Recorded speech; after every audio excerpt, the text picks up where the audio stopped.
the Shaw and Partners Iron Series trial right here at beautiful Tugun Beach on the Gold Coast, with the trial brought to you by RaceOne Surfcraft. Well, it's a new era of Iron Series racing dating back to 1986, and that's 38 years with a new name right sponsor, new locations, new format, and 28 competitors lining up come mid-December at that Awanda Beach. Well, Courtney Hancock, 13 are locked in, and today we'll add another 15 from the trial. You've had 18 years of professional series yourself. You've won 3 series. The trial just means so much to these competitors. This is it. This is where it all begins. Got nerve-wracking faces down there. It's stressful. Everyone's put so much work into this. It was 122 males yesterday. That's what we started with. We're now down to 25. We start off with 82 females. We're going to go to 25 as well. And then, as you said, Ty, we're going to pick the 15 from that. Well, let's look at the race format today. We'll start with that of the race, the Enduro. We'll start with the males, followed by that of the female race Enduro as well. We'll then go to a traditional iron course, and we'll then ride that from the males to the females, and wrapping up with the shorter traditional. It's short, it's fast, and it's guaranteed to be entertaining for those joining us on live stream as well. And the makeup for today is very, very interesting, because the format is we start off with 25 competitors. After the Enduro, and for the first time ever, 5 automatic qualifiers will join the 13 who are already in the series.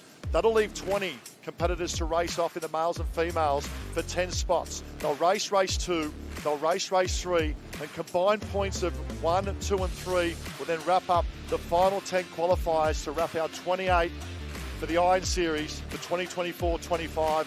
So much at stake, so much on offer, plenty of excitement. There is so much excitement happening, and everyone wants to book their ticket. Book that ticket for the middle of December and Wanda. But we've actually got Jenny Parry down the beach, our girl down on the sand. Let's head to Jen. Team, thank you so much. I can feel the nerves from here. It is going to be a tough start. Some fantastic conditions down here, though, at Tugun Beach. A little bit of a sprinkle came through earlier. A nice little wave as well.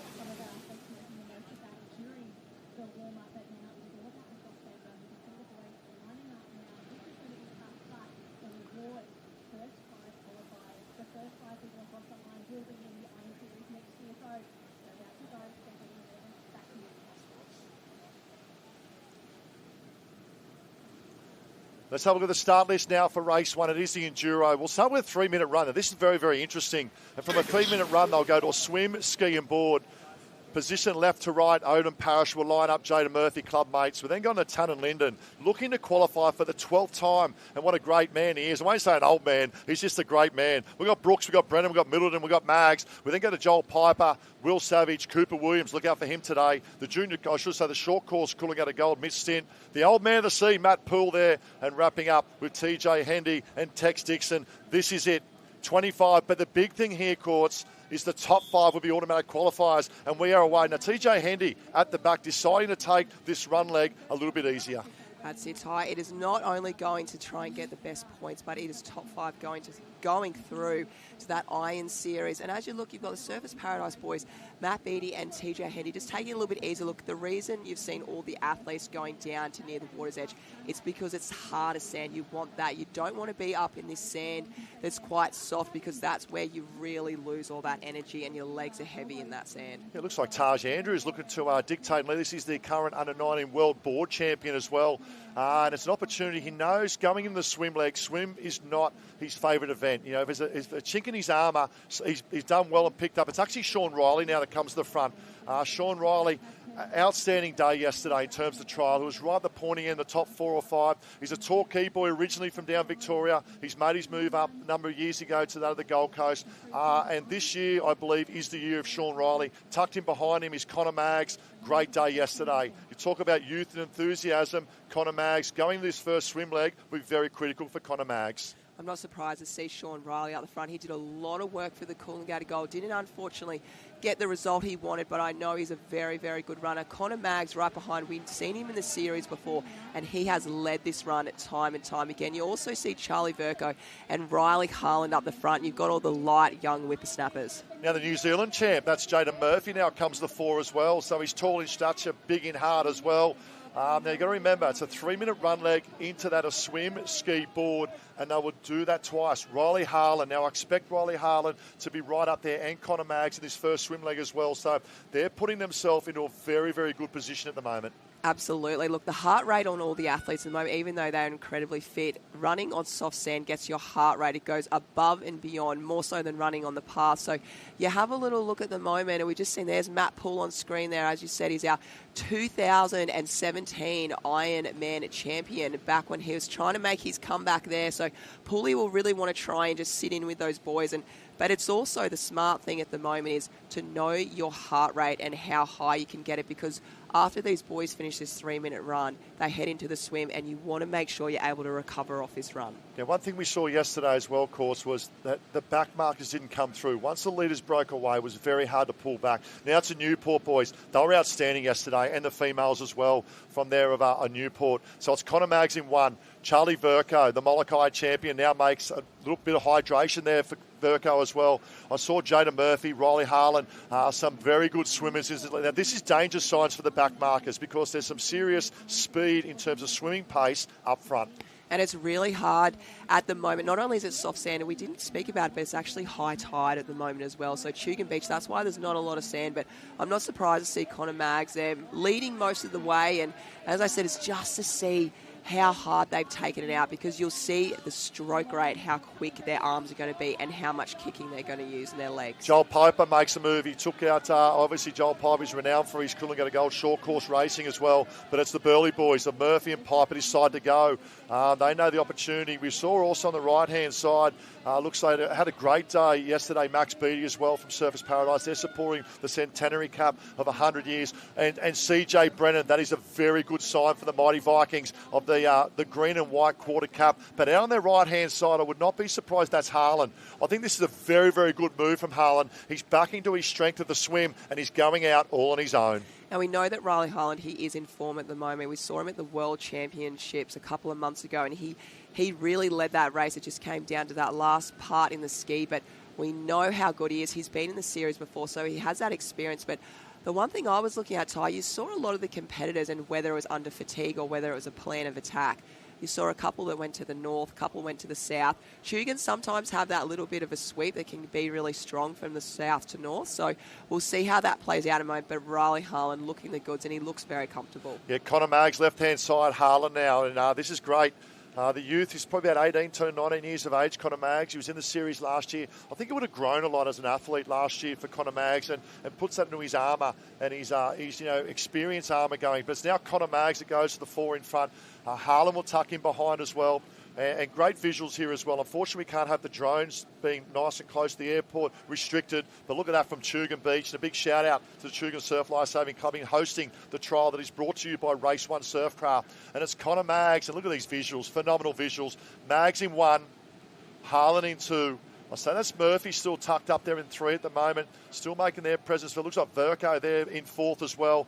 I'm still trying to see TJ Hendy and Matt Poole. We saw them at the back of the field, trying to make their way through the field as we speak. Yeah, they've certainly got the experience, so they will take a little bit to really work into this race, because you've got the younger, as you see, Connor and Riley out in front. They would want to take this out really hard, which wouldn't suit. You've got Pooley and TJ, but they will work into it, do very well. It's really great to see Connor Maggs up the front. I guess there was so much expectation and pressure on Connor, I guess, really his whole life. But at the moment, this is showing he's been through a lot of sickness over the last 18 months. So to see Connor up here out the front, he is really, really a true talent. He loves Ironman racing. And one tip I actually have to say, or comment should I say, I love the no goggles. I think it's fantastic. He's looked up to the likes of Shen Eckstein and Ali Day, and he thought, they're not wearing goggles, I'm not wearing goggles either. Yeah, love how he goes out his business, and also playing to his strength of swimming. Also had finished school, a matter of 12 months ago as well, and now he's got an opportunity to really put all his eggs in the basket of Professional Iron Series. Now, yesterday we saw the drop of the tide. It's a high tide as we speak, right on 8:30 here this morning, but waves can make a huge difference. Look at this one starting to build behind at the moment. Harlan has a little bit of a bow peak. Legs will come in for Harlan. This could be a master stroke for Harlan. Maggs may not get there, but I think Harlan is on. Is Harlan on left-hand side? We'll pick him up. He's just falling off the back near the shoreline now. We'll pick up Harlan. So it's Harlan leading. Harlan leads as they come to the shore at the moment. Connor Maggs, but where are the waves for the back markers as well? There's Harlan coming towards the shore. Picked up that little bit of wave, and that's the benefit of picking up this swell, but also leading from the front. If you can get a body surfing wave going from a 3-minute run into a swim, especially as we see just out the back on the right-hand side of the corner there of the screen, you can just see a few of the boys coming through there, but Riley's up and about. He doesn't look like he's just come out of a swim or a 3-minute sand run. Let's go back a matter of, probably 4-6 weeks ago, the World Championships, he was right up there, the pointy end of the Open Ironman as well. He's probably going into probably he's not his strongest league. He's done a lot of work on a ski, and he has picked it up in the experience last year in the series as well. The cadence looks good, and that's a very good sign. Around they go, Connor Maggs. Then now, Tannen Linden. What about this? Hey, the old Sea Dog, the man of the sea. How good would that be to qualify, potentially going to make his 12th series, as we saw Connor Maggs leading the way or coming in second now, behind that of Riley Harlan. Yeah, Tannen has been fantastic. We know he's just an outdoors bloke, isn't he? He gets out there and he loves it all. He's always fit. He's got a father of two now. We just see Odin Parrish come down. The other competitor I've been looking out for is also Cooper Williams. Alexandra Headlands, just trying to look for him as well. But Riley out in front doing well. And the only reason that Riley, we'd have to say, his ski leg not being the strongest out of, run, swim and board, would have to be because he's so young. He hasn't had the time or experience, but as you mentioned before, Ty, he's had time on it now and he's going to be very good this season. Look at the chase pack as they come out now. And this is Connor Maggs in 2 in the top right of screen, Tannen Linden. We expect to see move at Tannen Linden here purely from the strength. He's a dad, he's a builder, he's got that good man strength as well, as Tannen Linden now will make his move up into second. I also sort of believe it might be that of TJ Hendy. He might have picked up a little bit of luck with that wave coming in as well, also making his presence felt. But what about this? Riley Harlan out in front. He's putting all eggs in that basket for this top 5 finish. He absolutely is. And remember, this is our enduro event as well. So we're looking at the athletes being out there for 20 to 25 minutes. Order is we're going to do it actually 2 times through. Swim, ski, board times 2. Well, that run leg will only see that. So that's been done once. But it's a big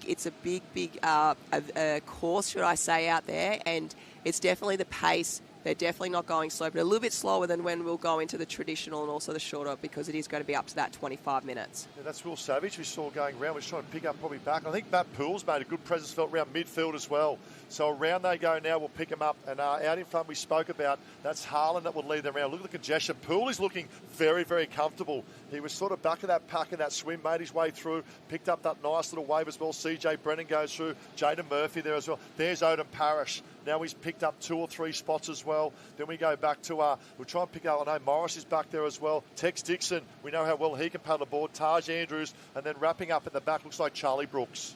It's really, as we said just before, that it is times 2, so we will get back into that swim after this ski leg and the board.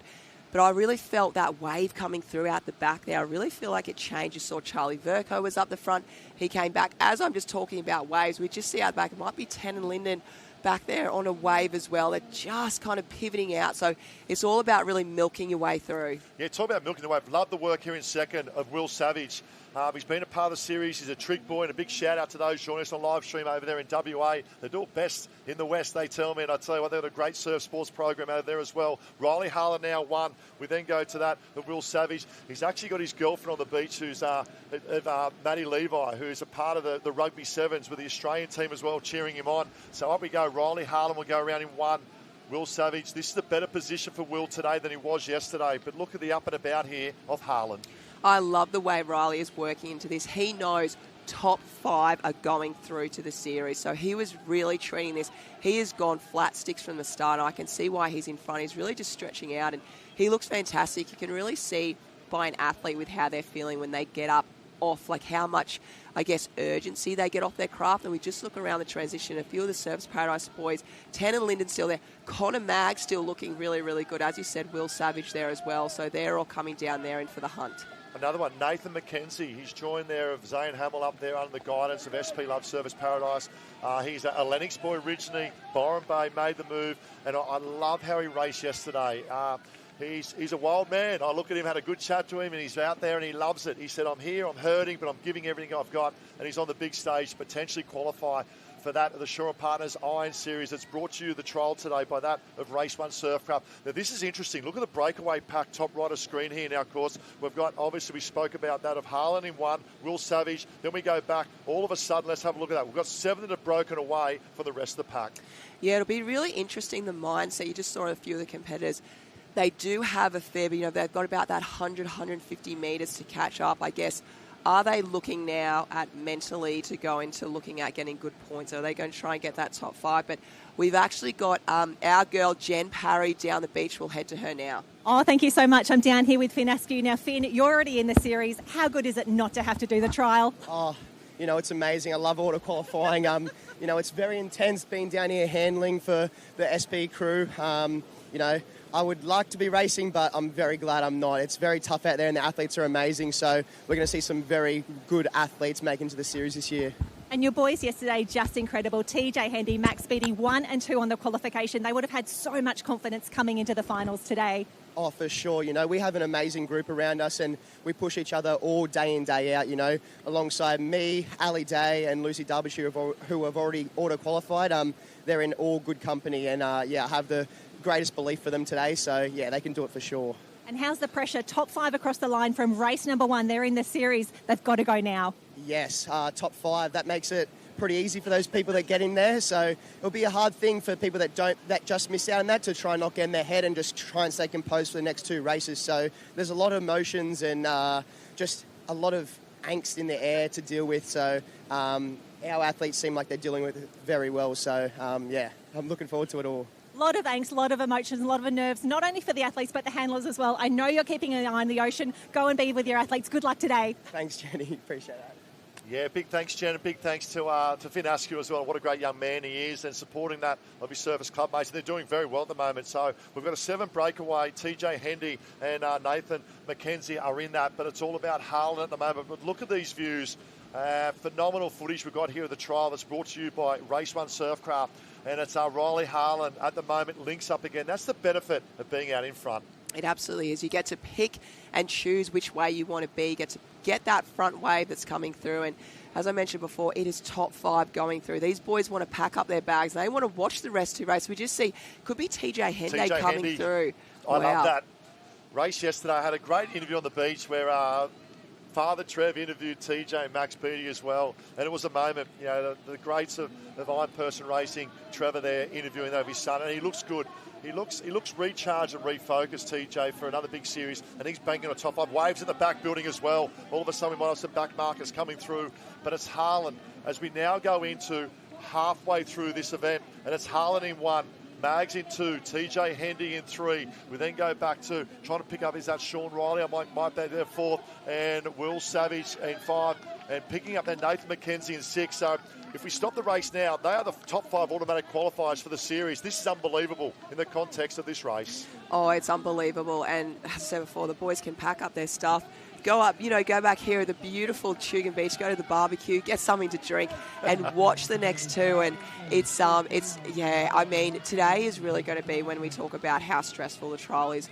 Dreams are made and hearts are broken today. It is a full year of getting ready for this, and the nerves on end as well. And I have to mention, it looked like actually Mitch Stitt, he was actually right up there as well. He's also Surfers Paradise. We get a little bit confused with that club cap for the 100 years this year, but he was right there as well. But I tell you what, if you can get a wave in the swim, I'm seeing at the moment that's making a big, big difference out there. Yeah, we'll get an update on the next transition as they come through, because obviously phenomenal views we've got here as they make their way out. But it's Connor Maggs, we can see Riley Harlan in 1, Connor Maggs in 2. Then we're going to chase pack, and it's TJ Hendy followed by, looks like Will Savage, and potentially that of Sean Riley back in 4th and 5th. And then tucked in behind, we can see also making, it would be Nathan McKenzie or Mitch Stitt you spoke about. Now we know Mitch Stitt obviously coming off that of the short course Coolangatta goal win. The longer this race goes, it more folds into his performance and his fitness.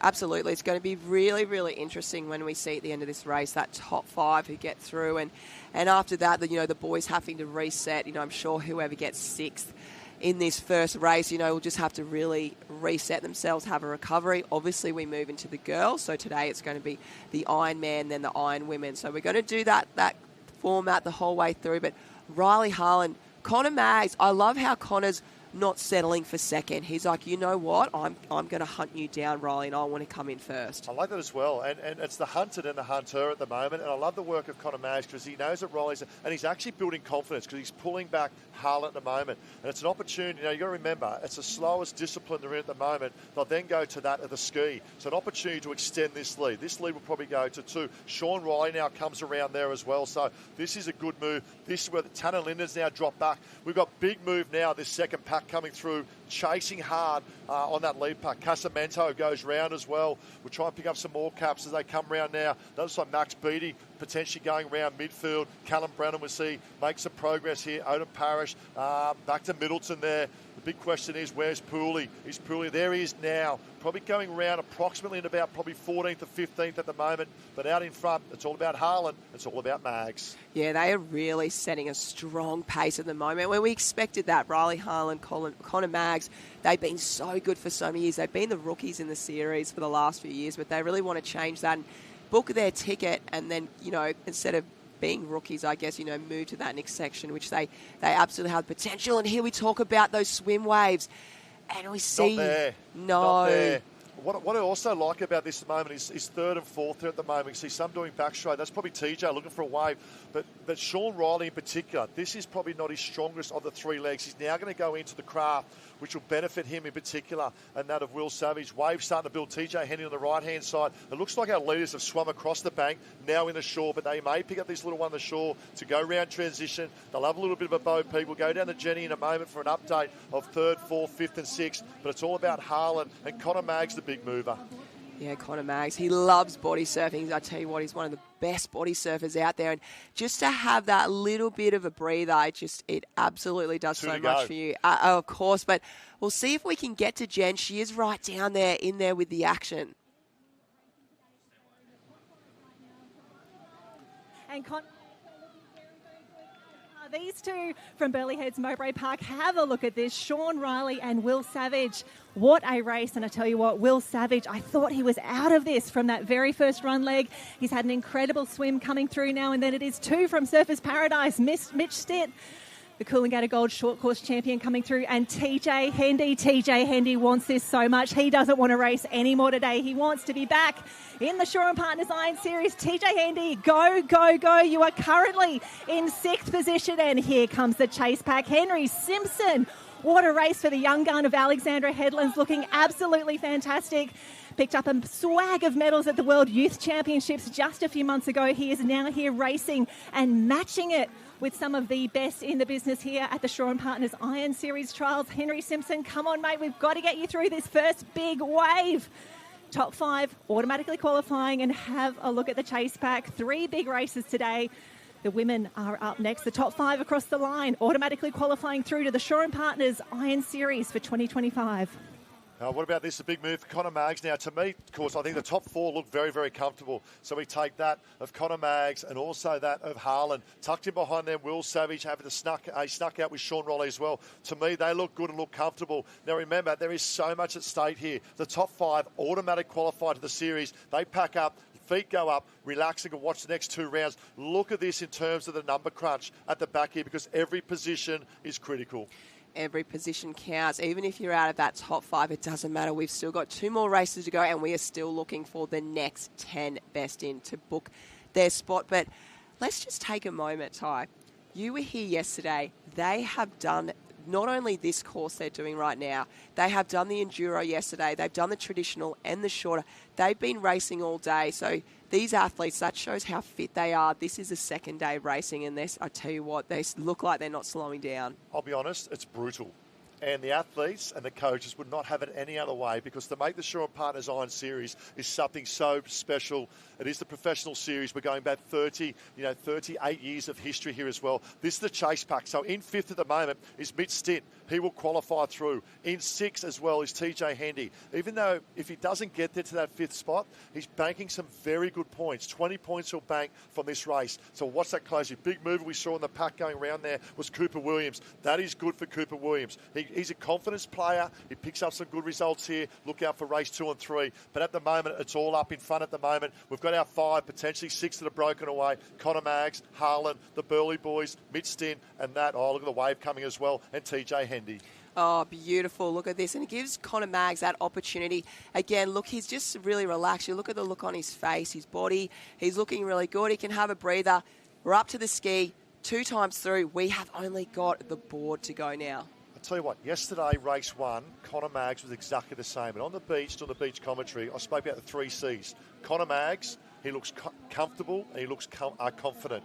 The 3 C's of Connor Maggs, and this is a carbon copy of yesterday morning. What a great moment for Connor Maggs. The experience of last year in the series as well. 1 leg to go. You book your spot in the Shaw and Partners Iron Series. Around they go. That's 4 spots. Who's our 5th spot potentially coming round? Love the work of Sean Riley. He deserves that spot. Will Savage has been there before as well. What a journeyman. Grew up in Trigg, like we spoke about in Western Australia. Come across, trained at Service Paradise originally. Need a change of environment under Michael King now. Maggs in 1. Harlan, the experience of him last year in the series as well. The big question is, who's in position 5? Who is in position 5 with their head in the water?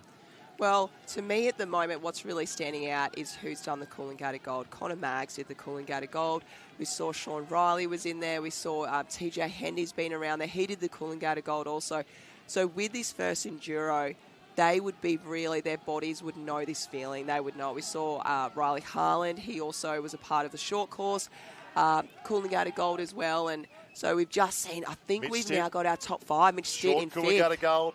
And I agree with you, because what it does, it gives you the base. And the thing is, turning up to do 1 race, you could probably put a lot of people on level playing field. But to come off yesterday, which was a massive program, a massive day, and then to back up again today, starting with the run leg into an Enduro, is something very, very special. Connor Maggs, this is a phenomenal exhibition of Enduro racing. And it's a perfect race for Connor Maggs at the moment. So it's Maggs in 1, Harlan in 2.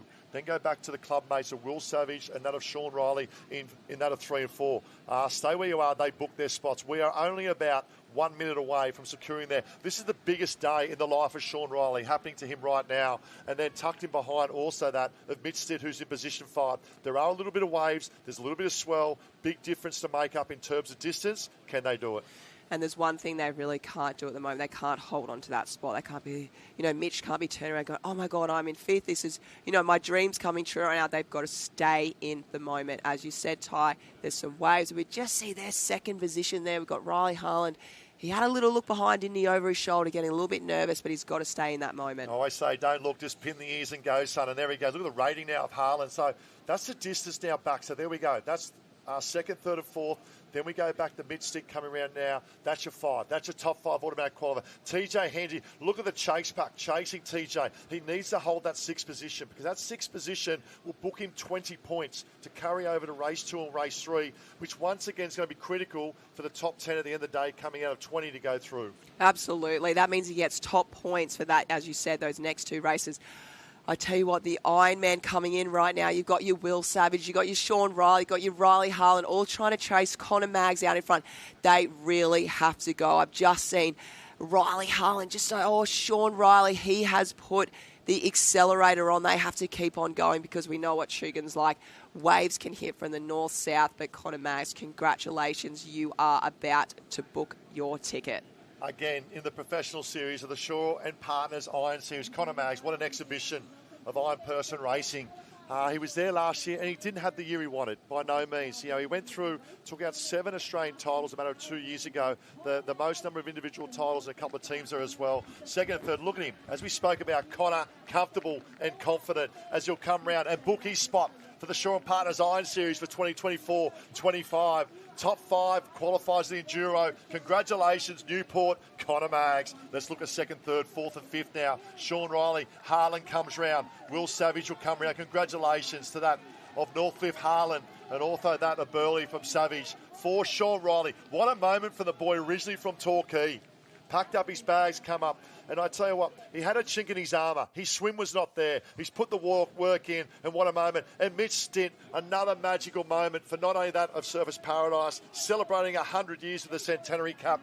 You are an automatic qualifier. Look at the relief. TJ Hendy picks up 20 points as well. Well, Max Beattie, massive move from Beattie. Casamento, 20 points Beattie.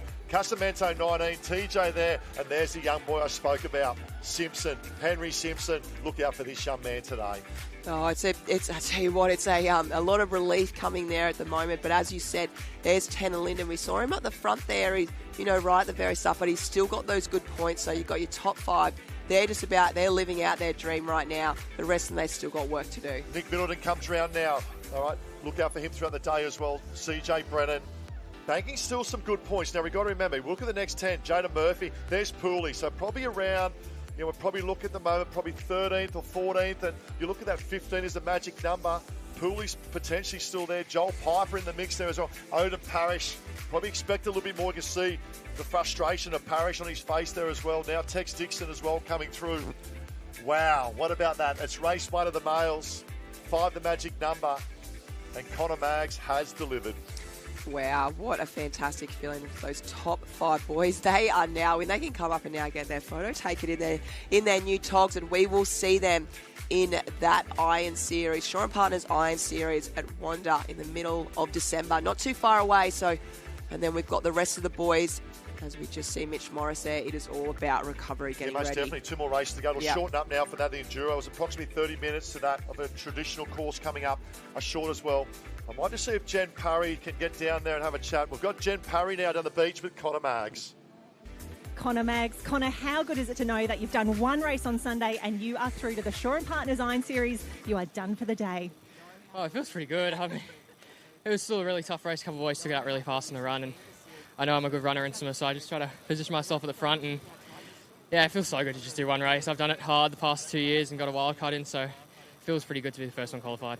And do you think the experience from past Iron Series helped you just really pick the right strategy in what was such a tough race today?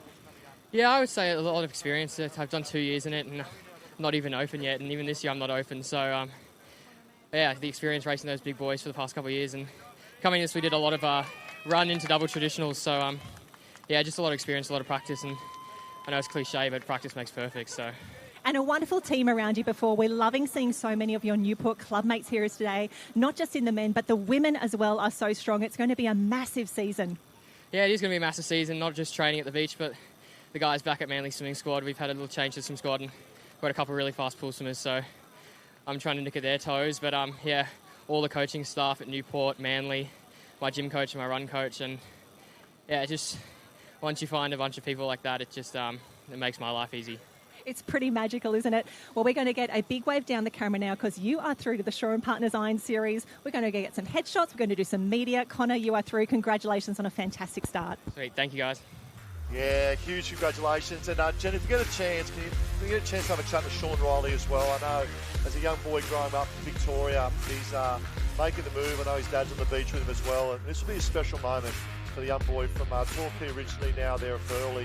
Young Sean Riley. So we can find him on the beach as well. Love to have a chat if possible as we line up now for the Enduro for the females. But just recapping that on the males, we see the race 1 finish arch as well. We see the race 1 obviously sponsoring the trial and great supporters with that offshore Partners Financial Services as well. And then we have a look at this. What are these Isuzu, that of the race 1, the Iron Series, Shaw & Partners Iron Series. What a phenomenal piece of motoring we have here, Courts. Oh, look at that. You could take that anywhere on the beach, out the back in the bush, and absolutely, you can imagine a board and ski on the top of that. It'd look absolutely fantastic. Never mind the repping you'll get driving around, whether it be anywhere around the country. The Shaw & Partners Iron Series Race 1. Hey, Motorcars Isuzu, and thank you very much for great support for the Shaw & Partners Iron Series as well.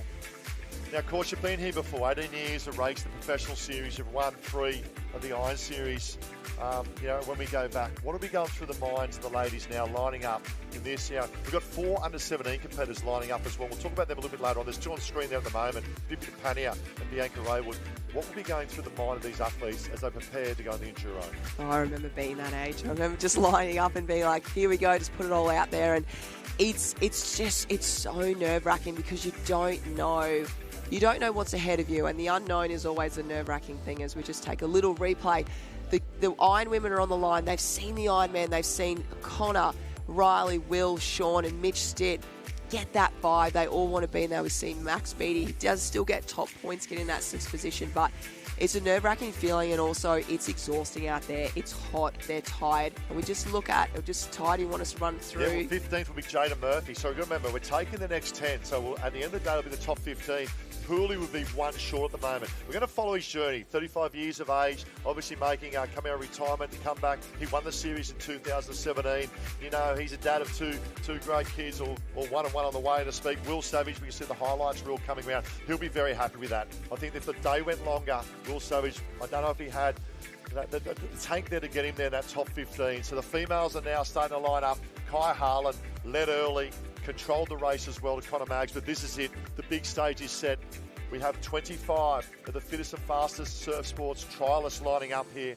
Gemma Smith, we can see, that's a yellow with the maroon caps at Newport. A little bit of nerves here. And the reason why with nerves, and she's obviously our Coolangatta Gold champion, but got the run leg first. It's probably something that Gemma, even though she's done a lot of run leg, running for that of the Coolangatta Gold, we know the speed of some of the youth that's lining up here as well. Let's have a look here.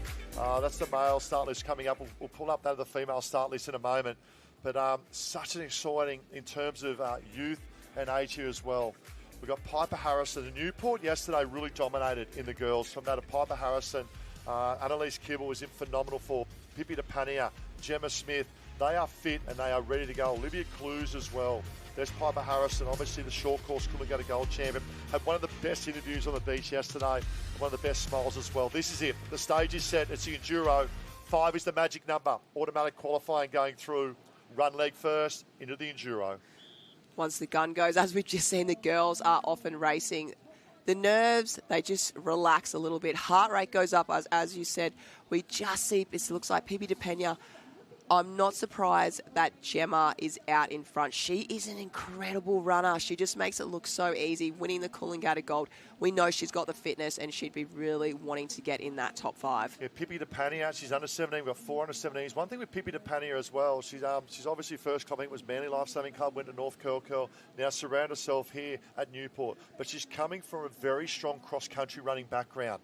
And to be an iron person, to me, people talk about 3 disciplines, but to me there's that 4th one, that key of that leg fitness. And Papania now go around in 1. Tucked in behind her is also a past Coolangatta Gold champion of Carla Papi.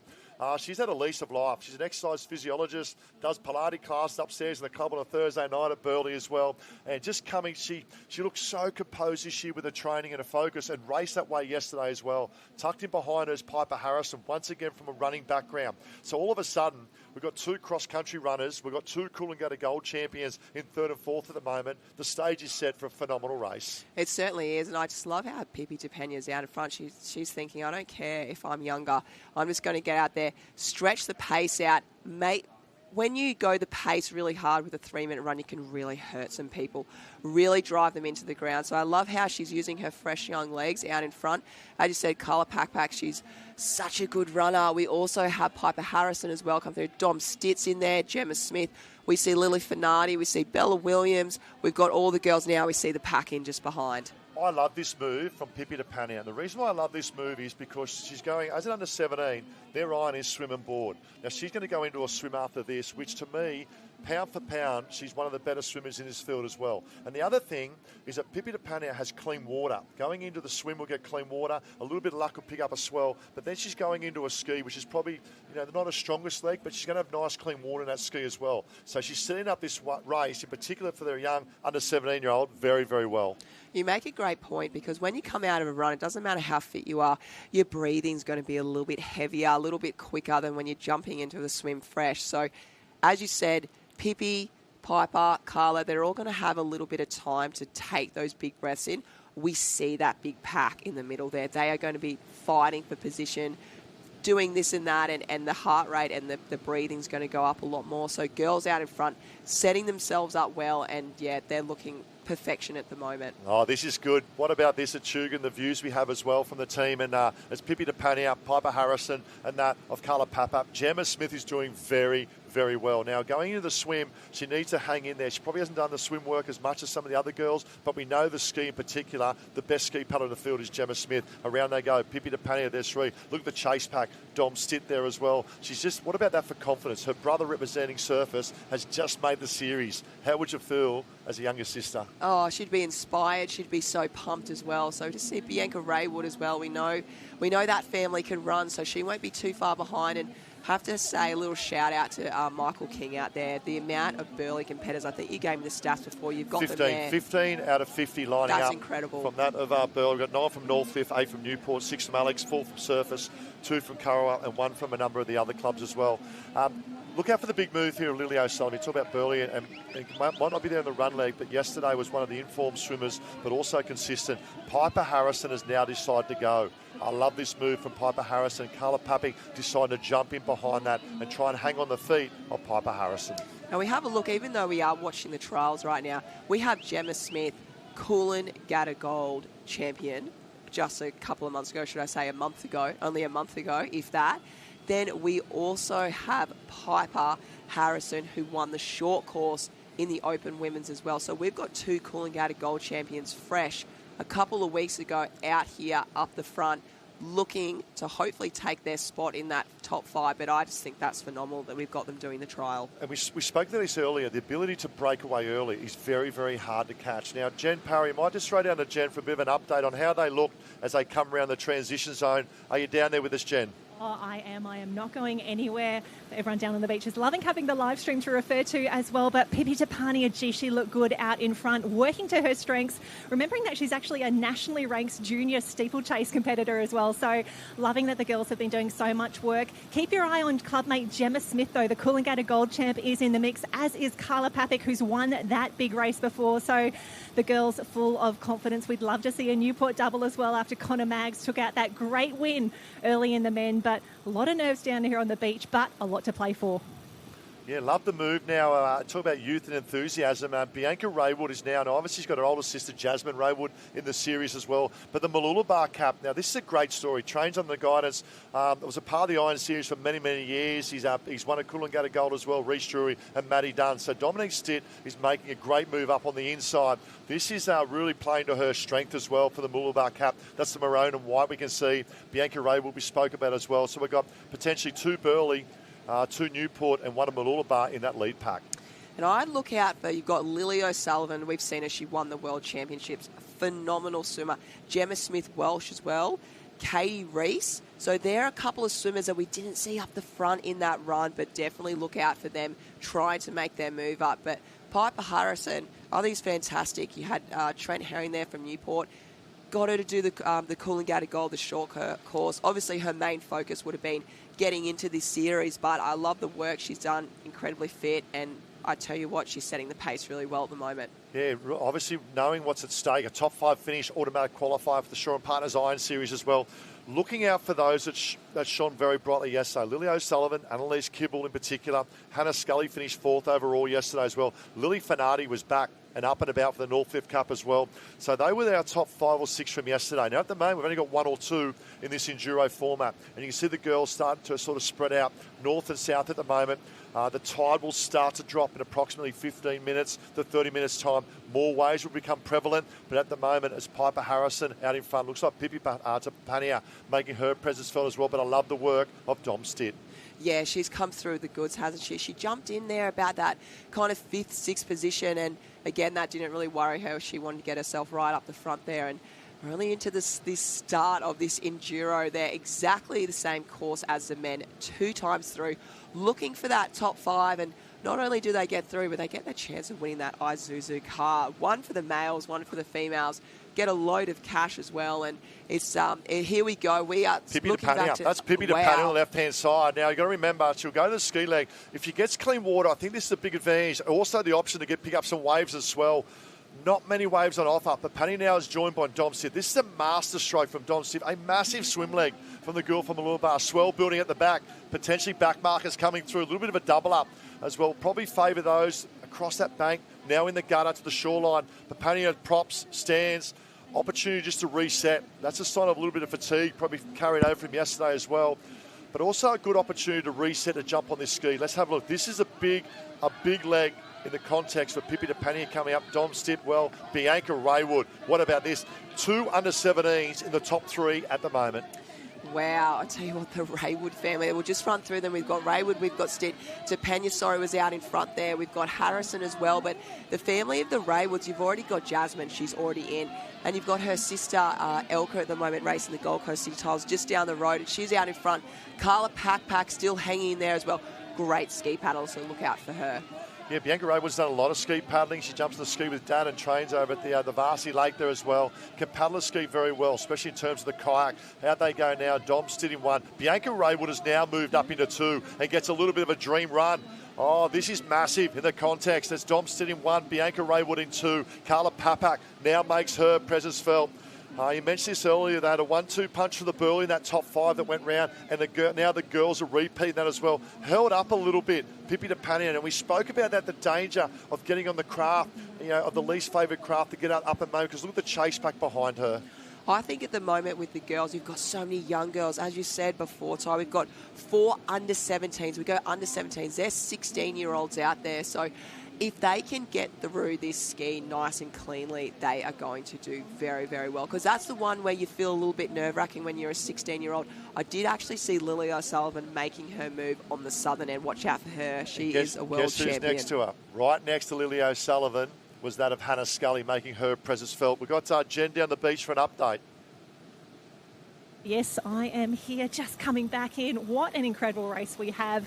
I tell you what, Caitlin Rees, she's looking really good on that rainbow craft, but the hot tip down on the beach is keep your eye on Gemma Smith. She is working her way through the field so good on the ski. She's a multiple world champion in that ski race as well, so really hoping that the Coolangatta Gold Champ for Newport can come through. But lots of racing to go, remembering it is swim, ski, board twice through. Lots of racing yet to go.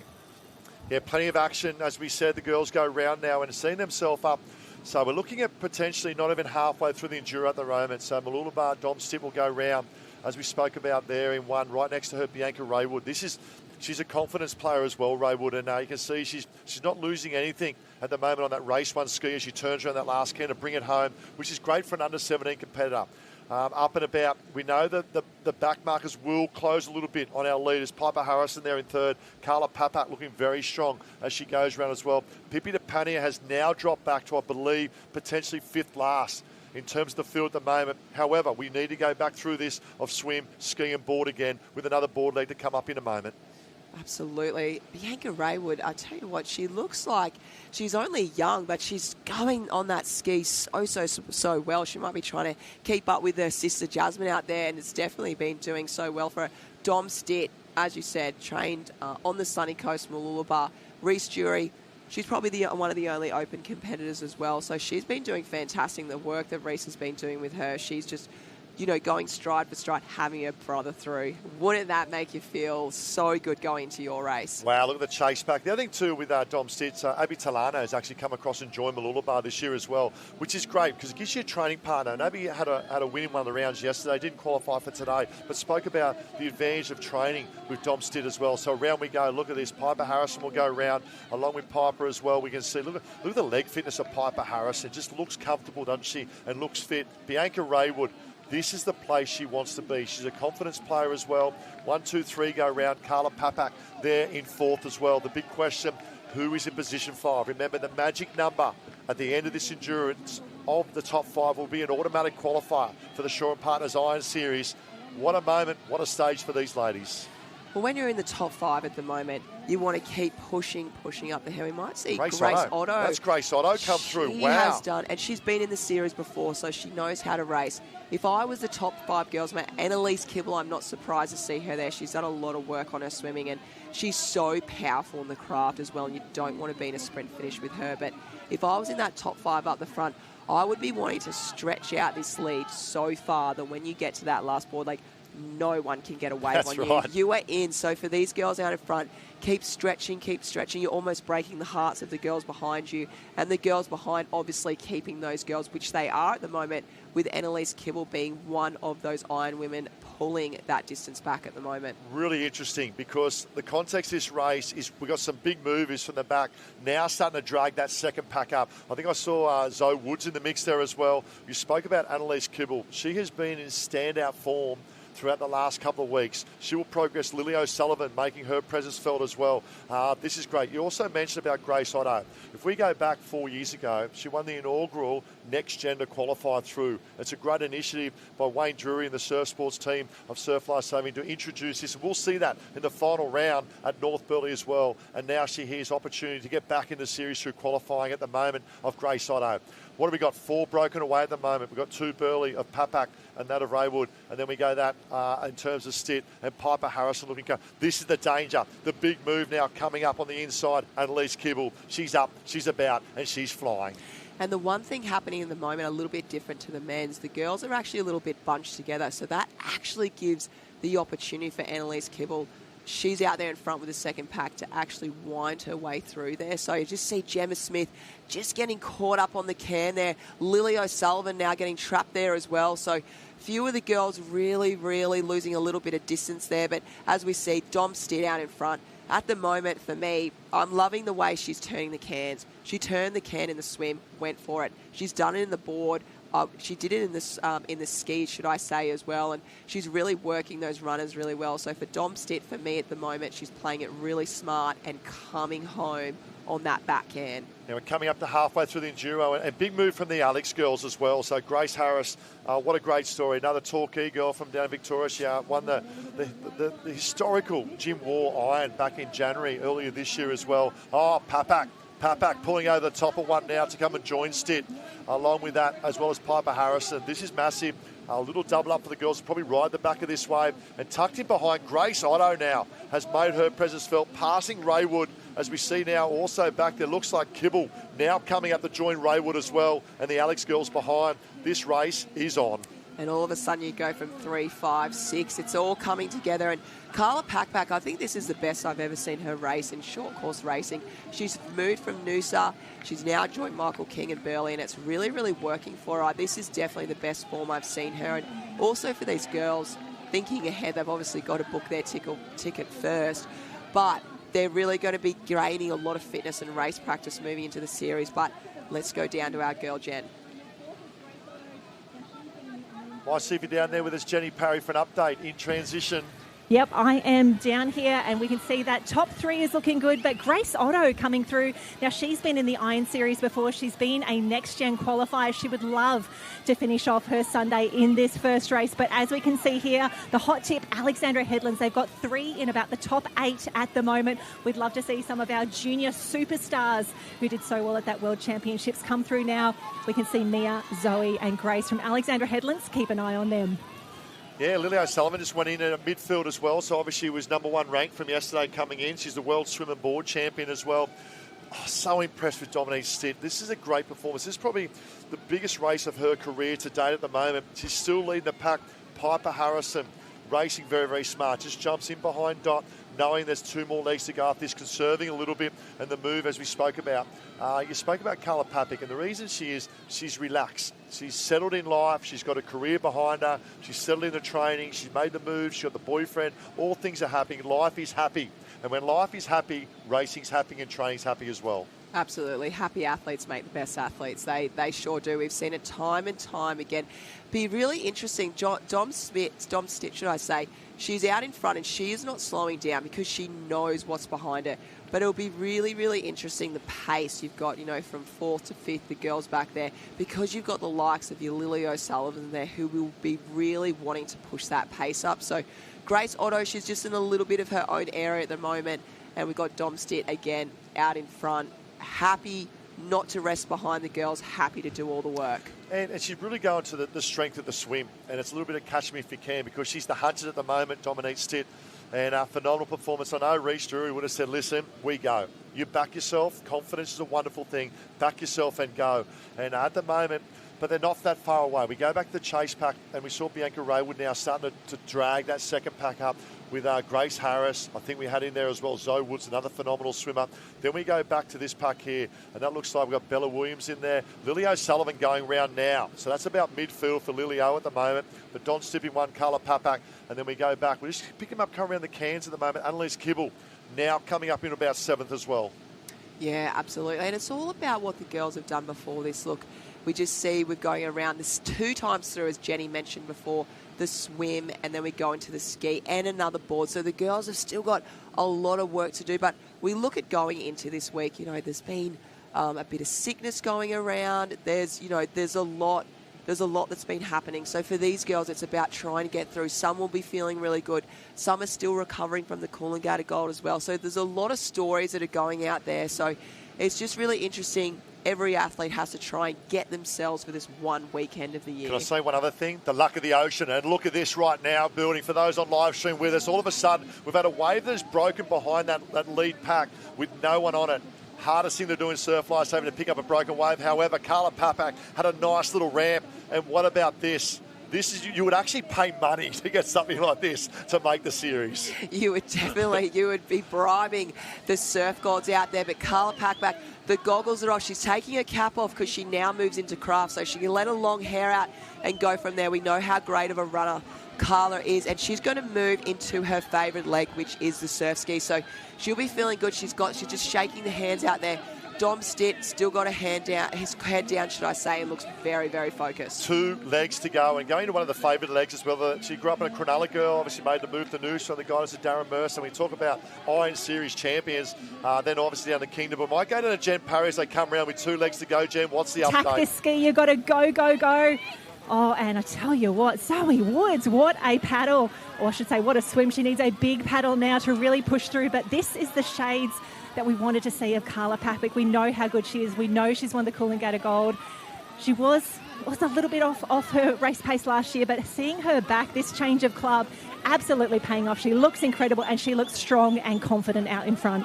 I'll tell you who else looks very strong. Look out for Hannah Scully. Hannah Scully has come, not necessarily from the clouds, but about 10th, now up into about 7th at the moment. Now, going into that ski and board, that is a danger sign for the other competitors, with Hannah Scully potentially to crack the top 5.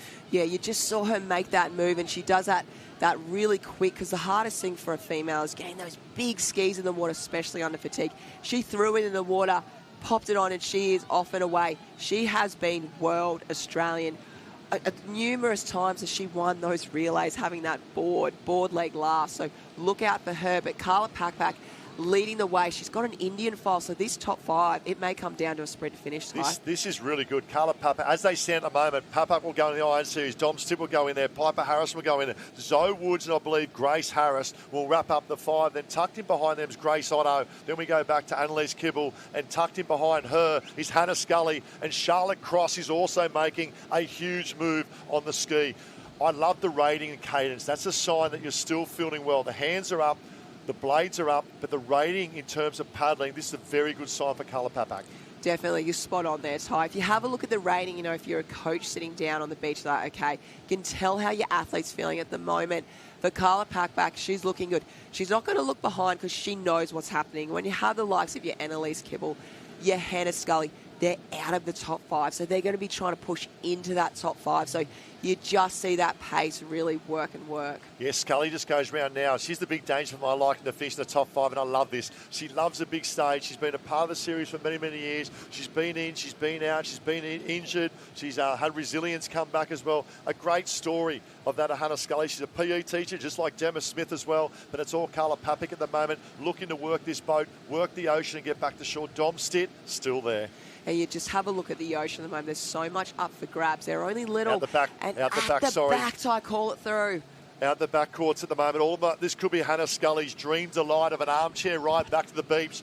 I expect to see potentially that on the far left-hand side. Look at the girls working. They've picked that up off the board cans. All of a sudden, they've gone from 7th and 8th. Will now pull up to potentially equal with our leaders. 7 go in, 5 to make it. Papak, a little bit of nerves now. All of a sudden, put under a little bit of pressure. And you see Carla really gritting her teeth there. She did all the work out in front, but it's still never going to be enough, is it? You can work and work, but until you get across that finish line, that's when you can wrap up your place. She's in a great position at the moment, still in that top 3. We've got 8. We've got basically 8 within sort of 10 or 15 seconds. Let's call them round. Papik in 1. We spoke about Piper Harrison. I love the way she looked at these transitions, Piper Harrison, Dom Stitt. They've been consistent. They deserve their spot. However, we have 1 board leg to go. The short break also critical. Jen Parry down there. What's our Grace Harris? To the Iron Series. Oh, 1, 2, 3. Grace Harris is on fire at the moment. She has really broken away from the rest of the field. She is safe in the top 5 for now. The girls know it is 1 race to go, but have a look at this. Hannah Scully is currently in 5th, going into her favoured board leg. It wouldn't be an I-Series without Hannah Scully. Can she get here in the very first race? Yeah, Hannah Scully is now being chased. All of a sudden, looks like Grace Harris has been knocked back. Hannah Scully now goes up into 5th, and chasing Hannah Scully is Annalise Kibble from the Newport Club as well. And Pippi DePania, I think, has made her presence felt as well in that top 8. Wow, what a race we got here in the Enduro. It is the Shaw & Partners Iron Series trial, brought to you by RaceOne Surfcraft. And is now Carla Papik back to the front. Piper Harrison, Dominique Stitt, been dropped a little bit, needs to hang and hang tough. When we talk about what is online at the moment, this is to make the Shaw & Partners Iron Series next month to be in that professional series. There is so much on the line right now. I just saw that one moment that, as we see, it's been high tide as the Tugan here, as it gets lower and lower, becomes a little bit more aggressive. So you just saw a couple of the women get hit there, and Hannah Scully, she wants it. I tell you what, she's put her head down. I've seen her time and time again at the end of an Ironwoman, the end of a relay. She puts her head down. As you said, the ears pinned back and absolutely goes for it. Well, put in context, 18 years you've been a part of the professional series, is called. What would it mean for some of these athletes that have never been in the series before? Oh, there'll be tears, it's emotion. It's when you're a little girl and you're doing this sport, you always have a dream to be in the Ironwoman series. And this is going to be, as I said earlier this morning, hearts are going to be broken, but dreams are going to be made. And you sacrifice so much to be in here, and it is so hard. You've seen time and time again waves come through, or you might not be feeling as well, but you put in the work and you have to do so much. It's such a hard, tough sport, and we are looking at the best of the best are going to get through, but the best of the best also miss out as well. Yeah, unbelievable. And we have half a board leg to go, and the rating of Carla Papik in front. We have 6 going for 5 spots. Hannah Scully's now up into 4th, and look at the wave and the little run she gets on a RaceOne craft, pick up this swell. Piper Harris has been there as well. Big move. Annalise Kibble at the back there, and it looks like Grace Harris as well. Dominique Stitt's got to go. She's just labouring a little bit. Now moves back into 4th position. Papak in 1. Waves will play a huge part here as well. We see Annalise Kibble back in 6, working hard, sits up. Not a good sign. You've got to keep that board moving, keep that board running. All the action is here at the moment at 6, going for 5 spots. Oh, this is a moment, women. We see, Hannah Scully, what a move by Scully. The ability to lift that craft, that RaceOne craft, to get up and running. She'll now ride that in to a top 5 finish and secure a spot in an Iron Series once again. Carla Papik, she's there. Piper, Harrison is off. Harrison is off. I believe she's probably done enough. All of a sudden, Grace Harris is also coming through. Danger signs, Dom Stitt. But look at the smile on the dial of Carla Papik, securing her spot in that of the professional series. She's been there before, and she is back. And she deserves it. She led that. We saw Piper Harrison. She was up the front right from the start there as well. And we just see Hannah Scully. Well done. She wanted that so much. Grace Harris. Grace Harris. Here's Dom Stitt, and so well deserved as well. So well deserved. Congratulations. Brother has just made the series. Dom Stitt is in the top 5. But there we have Annalise Kibble. But don't hold that head high, because 20 points is in the bank and a very good position. Charlotte Cross. Is that Lily O'Sullivan coming through? Massive points there. Grace, what about this? We go through from the girls. What a phenomenal effort. A phenomenal effort from the ladies coming through. Wow. What a performance. Wow, that was so tight. We just see Bianca Raywood as well. Kelly from Northcliffe, I believe, is in that mix as well. The New Zealand Blackfins representative. But the smile on the dial of Carla Papak. Hannah Scully, the ability to get that board up and running, picking up the swell, that got her there in that top 4. Lily O'Sullivan will come back and fight another round. The relief, look at the relief. We're down the beach now with that of Jenny Parry with our winner. I tell you what, I need to sit down after that race as well. Carla, this just looks like a new woman. You raced well last season. Of course, you're a Coolangatta Gold champ. You are back in the series now. How good does this feel? Yeah, it feels so good. Obviously, the last couple of years I haven't been doing the performances I wanted to do. You know, the gold was a huge goal of mine, and that requires such a different training base. And I kind of kept trying to do that same thing every year and then transfer over to the short stuff, and it just wasn't working. So made a change this year, moved to Burleigh, met Kingy, and we just got to some really, really hard work. The hard work is paying off now. Yesterday was tough. This morning you knew you wanted to go hard early. You knew you wanted to be in this top 5. How good does it feel knowing that you are done for the day now? You're in the series. Oh my gosh, it feels so good. Like, not going to lie, out there, you know, the thoughts were going a bit dark. I was like, oh, what happens if the girls catch a wave and I have to go again? I just tried to tune it out. You know, my plan was to run out really hard. I haven't been able to do as big of a running base as I would have liked. I had a few niggles and injuries, but I knew I could run hard for one time. So that was my plan, and it worked out. It worked out so well. We're so proud of you. It's not a series if you're not in there as well. So wonderful to have you back, and Burleigh Heads Mowbray Park really proud of that performance. Oh, thank you so much, and I'm looking forward to the rest of the girls trialling. We'll be cheering so hard on the sidelines. They've all worked so hard, and really all of them deserve to be in the series. You know, it's been a really, really brutal last few months, and I would say us and maybe a few other squads are the only ones training like this, so I really hope to see them in the series. We can't wait to see her either. Big wave down the camera, Carla Papik. Go and warm down. We'll see you soon. Great job, Jen, and great job to Carla as well. Let's look at the replay here, and Pippi and Paddy put it on the line, first run leg in the swim. We'll have an update of the points shortly as well. Remember, this is the Enduro, and not only being the Enduro this morning, but also backing up from a massive day of competition to qualify. 82 females we started with yesterday.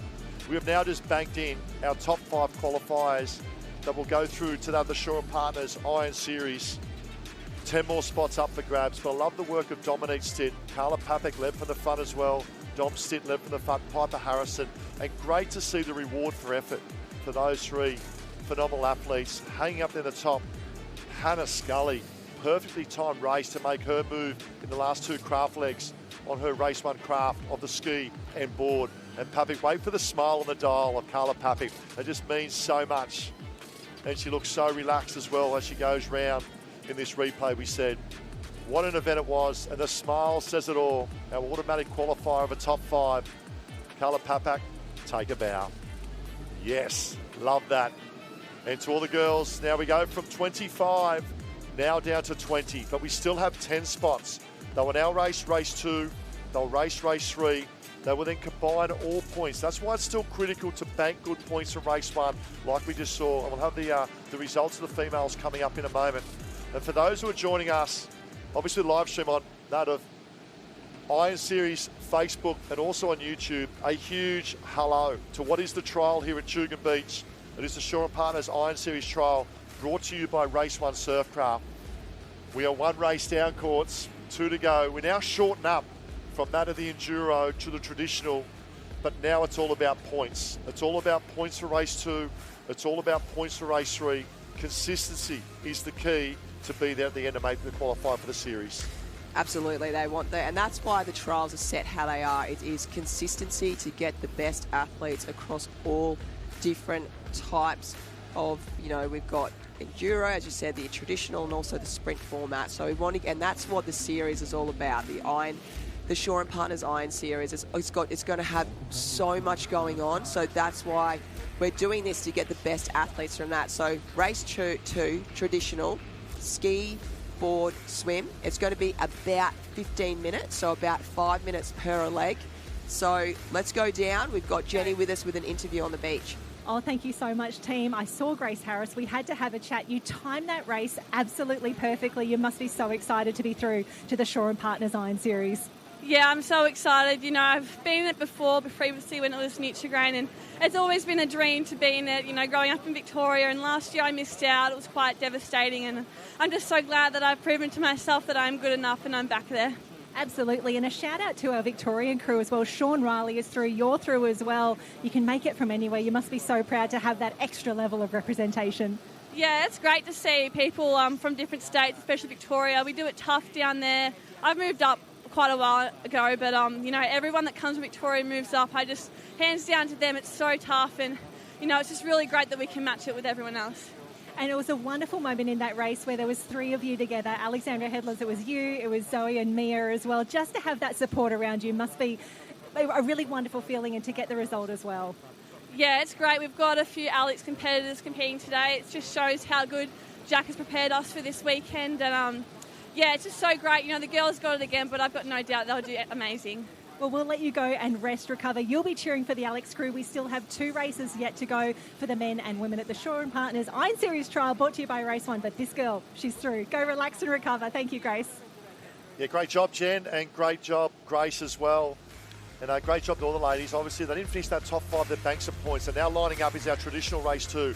Now, let's put this in context. Going into this race, Max Beatty's on 20 points. He stays in that top 10. Braden Casamento, the boy from Alex, 19. TJ Hendy, 18. Henry Simpson, the young boy, 18 years of age. In position 4, Kai Taylor, Cooper Williams, Tanner Linden, Nick Middleton, CJ Brennan and Jaden Murphy. They are, at the moment, our top 10 on points after round 1. In 11, and if we're picking the next 10 spots for the series, would just miss out Matt Poole. So this race coming up, the tradition, there's a start list we've got coming up at the moment. Points at a premium. 3 races, 3 points will be collated together to get those last 10 spots. Race 2 coming up. Oh, that is exactly right. And it's one thing to have the point score online, but these men, they have to focus on their recovery. Might have had, a little bit of electrolyte, something little nibbly to eat, and now they've got to set themselves and go again. So it's almost, what happened in the first one, but you've got to go, okay, this is from scratch, this new. And one thing I'm just looking on screen at the moment, because it is ski first, we'll see if we can see that Joe Collins start. Is anyone doing that this year? Is it going to be a lot more? And we just, as I speak Mitch about Morris, that right hand now, side. we've got about 1, 2, 3, 4, 5 maybe doing that start at the moment. So a couple of them obviously down at the moment. We just see Matt Poole at the moment. We spoke about him before. It's fantastic that he's back. I love coaching with Poole at Tallapudgera there, representing Tallapudgera as well this weekend. And you know what? He coached all week as well. He coached the Nippers. He was there Thursday afternoon, Friday morning. He didn't stop. He didn't let the kids down because they're also racing down the beach at the moment. But he, he's got a lot of love, a lot of young kids there cheering him on. And I think it's such an inspiration, for these young guys to go, hey, I get to race Matt Poole. Never thought I would, but here I am. If you have a look right-hand side at the moment, we can see the tally points at the moment, and it's Max Beatty. Great to have him back. Well, he never went anywhere, I'll be honest.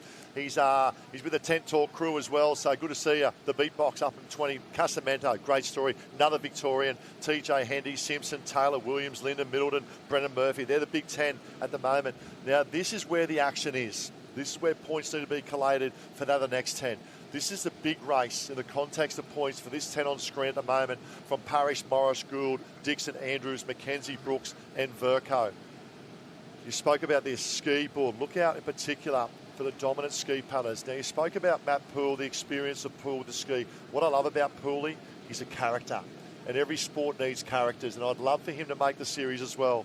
However, it is a huge task coming up to race 2 and then of race 3. Away we go. How critical to get bumps in seats and get a nice clean start. You are absolutely spot on there, Ty. You just see on the right-hand side, you've got Mitch Morris, and then you through the middle there, looks like Joel Piper off to a very quick start. Look, having the ski out the front, you've really got to, a lot of people like to be on the outside because you're not really in with all the mix and all happening. But we just see it looks like maybe Tanner Linden, I think, got a very good start out the far left-hand side, but it's also that of TJ Hendy.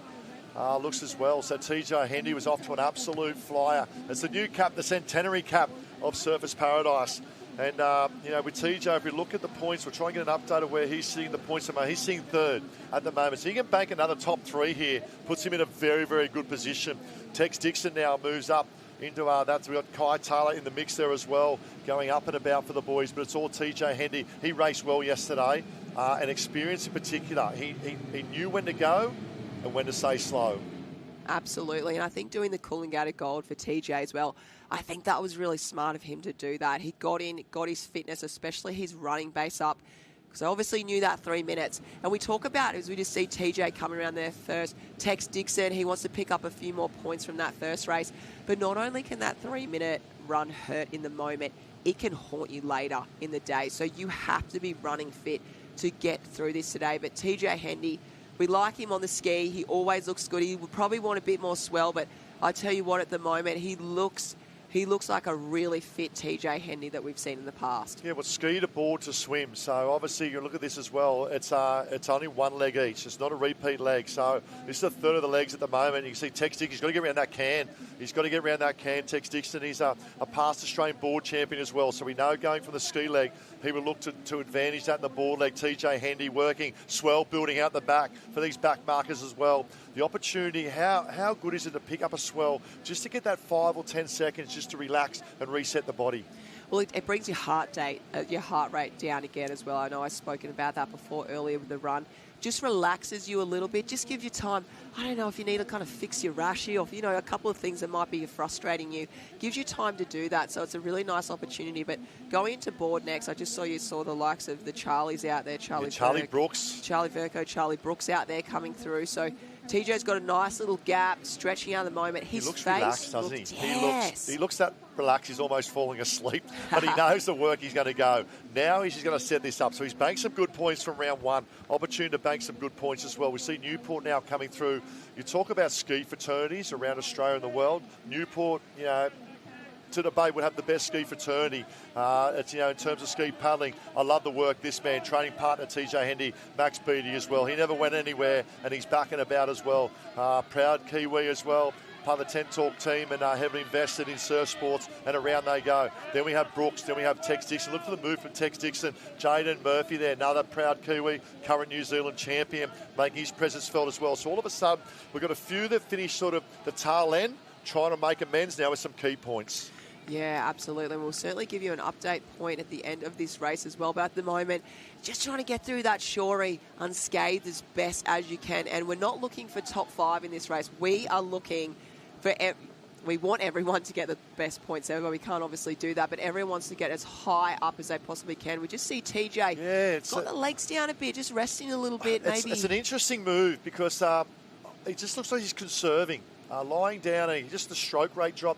Normally you're looking at approximately 80 to 100 strokes per minute. He's sitting at around 50 or 60. Now that's opened up the opportunity, and this is a good move by Max Beattie to sneak up on the inside because Max knows what this means to bank some very good points again. He maximised points, obviously finishes 6 in round 1, so that's 20 points for him. He's in a very good position, but he's not leaving any stone unturned, Max Beattie, where I see that TJ is just conserving a little bit, knowing the big swim leg's got to come.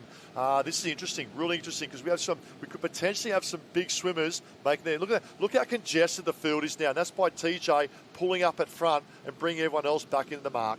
Yeah, you're absolutely spot on. Going into that last swim, you've got the likes of Callum Brennan, you've got Pooley coming through, Morris, Cooper Williams out there too. So he can't muck around for too long in these trials because as we speak about that, he's just lost that little lead and he's had a couple of the, Max Beatties come through. We've got Charlie Brooks and they work very, very well coming in. So it's, but here we go, TJ. He's conservative. He knows what he's doing. He's raced before, so he would have had a plan. Now he's starting to milk the ocean. And Tex Dixon, look at this. He's our past Australian board champion as well.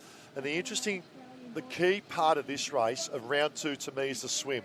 But not only to swim in the last third leg course, but it's the ability to swim under fatigue. Of these 2 legs prior, the Enduro race from half an hour ago, but also yesterday, Tex Dixon up and about at the moment as well. TJ comes over the top, and I'll probably say that's Brooksy joining in for the Newport as well. This is a big move from Brooksy. I think he only banked potentially 2 points from round 1. He went through the trial last year. He finished 5th in the trial last year to be a part of the series. And, he's honest. He's a realist. He said, I didn't have the series I wanted last year. I want to come back and be better this year. TJ Hendy, right-hand side. Brooks up as well, and that of Tex Dixon. It's it's all about learning and growing, isn't it, every year? The more times you can do the trial, the more times you can be in the series.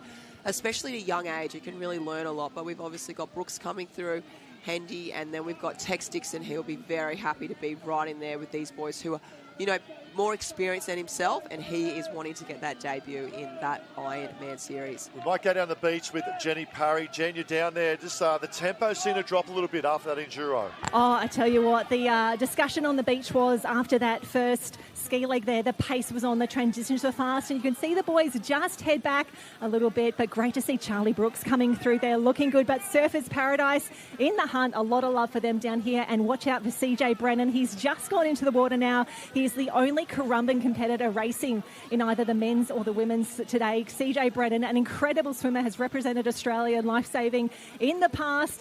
He's looking good, he's looking fast, but the pace is on. Now TJ Hendy has made the move, so I think just conserving a little bit in the board, because he knew, or he spoke about the ability and how important this swim leg is. TJ Hendy now has broken away, I should say, with that of Tex Dixon. Charlie Brooks has been dropped by that lead too, so he needs to hang tough. Really impressed with Tex Dixon's swim here. It's been his Achilles heel to an Ironman. He's obviously been a very good board paddler, won the Aussie board 2 years ago. I think it's the 6th time he's come with a trial and never been up there on the pointy end. He took out a win yesterday in round 3, but look at Tex Dixon go now up on the inside. Yeah, he looks fantastic. He's one of the hardest trainers. He definitely, I think for Tex, he really just needed, a little bit of that more race practice. He's also come from Victoria as well. I was about to say, yeah, he's another Victorian. How good is this for Surf Sports in Victoria? Sorry to steal your thunder there, of course, but his dad was he won an Aussie gold medal in that of the belt race as well, Cameron, for Half Moon Bay. Great moment, but the strength of Victoria coming to the fore. Yeah, they certainly are no spot. I know you would say that better than me, Ty, so I'll let you take that one, absolutely. But it's fantastic to see, and he's such a committed trainer, and also he's so quick in the pool. So it's nice to see he is a fantastic swimmer. It's nice to see that he believes in him swimming as well. He's backed himself. He's also out in front. So competitors that practice and get themselves up in front, it gives them confidence, because you do find sometimes some athletes that get out in front a little bit nervy and might not like that feeling. So the fact that he's getting out there, working on his confidence is fantastic. So not only is he getting good points, Tex, but he's also growing out there racing. And TJ Hendy, he's liking the southern side. He's very good reading the surf. So we'll see how that ends up in a moment. This is a big, big move by Tex Dixon. And he's been a bit of a traveller. He's been around a few clubs as well, but he's settled well here with Michael King. If he can maximise 20 points, he got 15th in round 1. Swell building. Tex Dixon's going to get on this. TJ Hendy, there's your 1-2. There's 20 points, 19 points for my liking. Tex Dixon, left-hand side, probably a little bit more meat in the wave, potentially to bring back. Maybe TJ might have fallen off. But Tex Dixon, he's going to bank 20 points. All of a sudden, he goes from being on 5 points to 25 and potentially looking one race away from booking his spot in which will be the biggest dream of this young man's life. Oh, absolutely. You can just see that word relief is probably one of the key words to him at the moment. But he looks fantastic, and well done, Tex. It's so nice to see you up the front. Can I give you one thing as well? The last leg is board, swim, ski. And he's probably, with Casamento, probably the informed board paddle Australian. Let's have a look at the place getters. TJ Hendy, 19 points. Looks like Kai Taylor will come round as well. Tucked in behind him, is that McKenzie? What a swim by Nathan McKenzie from Surfers Paradise. Henry Simpson, the young gun, banks some more good points as well. CJ Brennan. We spoke about all the swimmers now coming to the fore. Max Beattie went from that a 3rd or 4th. Odin Parrish in there as well. Jaden Murphy, we think about it, Nick Middleton. All of a sudden, the swimmers really banked on that 3rd leg and made up some massive ground. That was huge, wasn't it? We spoke about that. Those swim waves, you want to make sure you get in there. And then you even see there's Charlie Verco. He's dropped off as well. So some of these boys, a little bit, Ten and Linden as well. We saw him up the front of the first one. They need to have a huge last race in them. This is massive. This is massive. All of a sudden, we've had a few that banked very early results are now back towards the tail end. We can see Pooley coming in now with one race to go. One thing I love about Tex Dixon is he's a confidence player. If he's up and about, he's super dangerous. And we might go down the beach. Jenny Parry, not sure if you got Tex down there with you at the moment, but winner of round 2, 20 points, Tex Dixon. Yeah, Tex has done a little bit of a runner, but wow, that last wave really turned it through. Nathan McKenzie from Surfers Paradise coming through. The boys have scattered very, very quickly. They know now that the Enduro is done, it is just the traditional course. The ladies are up next, and that it is a sprint to finish, it is nearly done from there. So it's all about the points from here on in. Lots of nervousness down here on the beach. The calculators are out. We want to know who is through to the Iron Series. But the ladies up next, they are ready to go. It is all on the line. Yeah, well, I call it the calculator, and we'll have a look at the replay here. And it was all about, obviously, now we're shortening up. We're going to a traditional approximately 12 to 15 minutes. It was ski into swim, into board into swim. TJ Hendy, he looks relaxed. And to be honest, it was a very good move by TJ to really drop the pace of the board, knowing how important the key swim was coming up last. Yeah, absolutely. And I like the way that we spoke to him before, he kind of slowed down the pace. We knew he had a plan for that. And you have a look, TJ got himself on every single wave that was out there. He put himself in the spot and that's why he came home with some great points in the end. So he did that really well. He read it all perfectly. And then it was Tex Dixon, the body wave of Tex Dixon. Now, I can tell you now, the calculator is in and the points have been updated. But we'll head back down now. I think we've got Tex Dixon.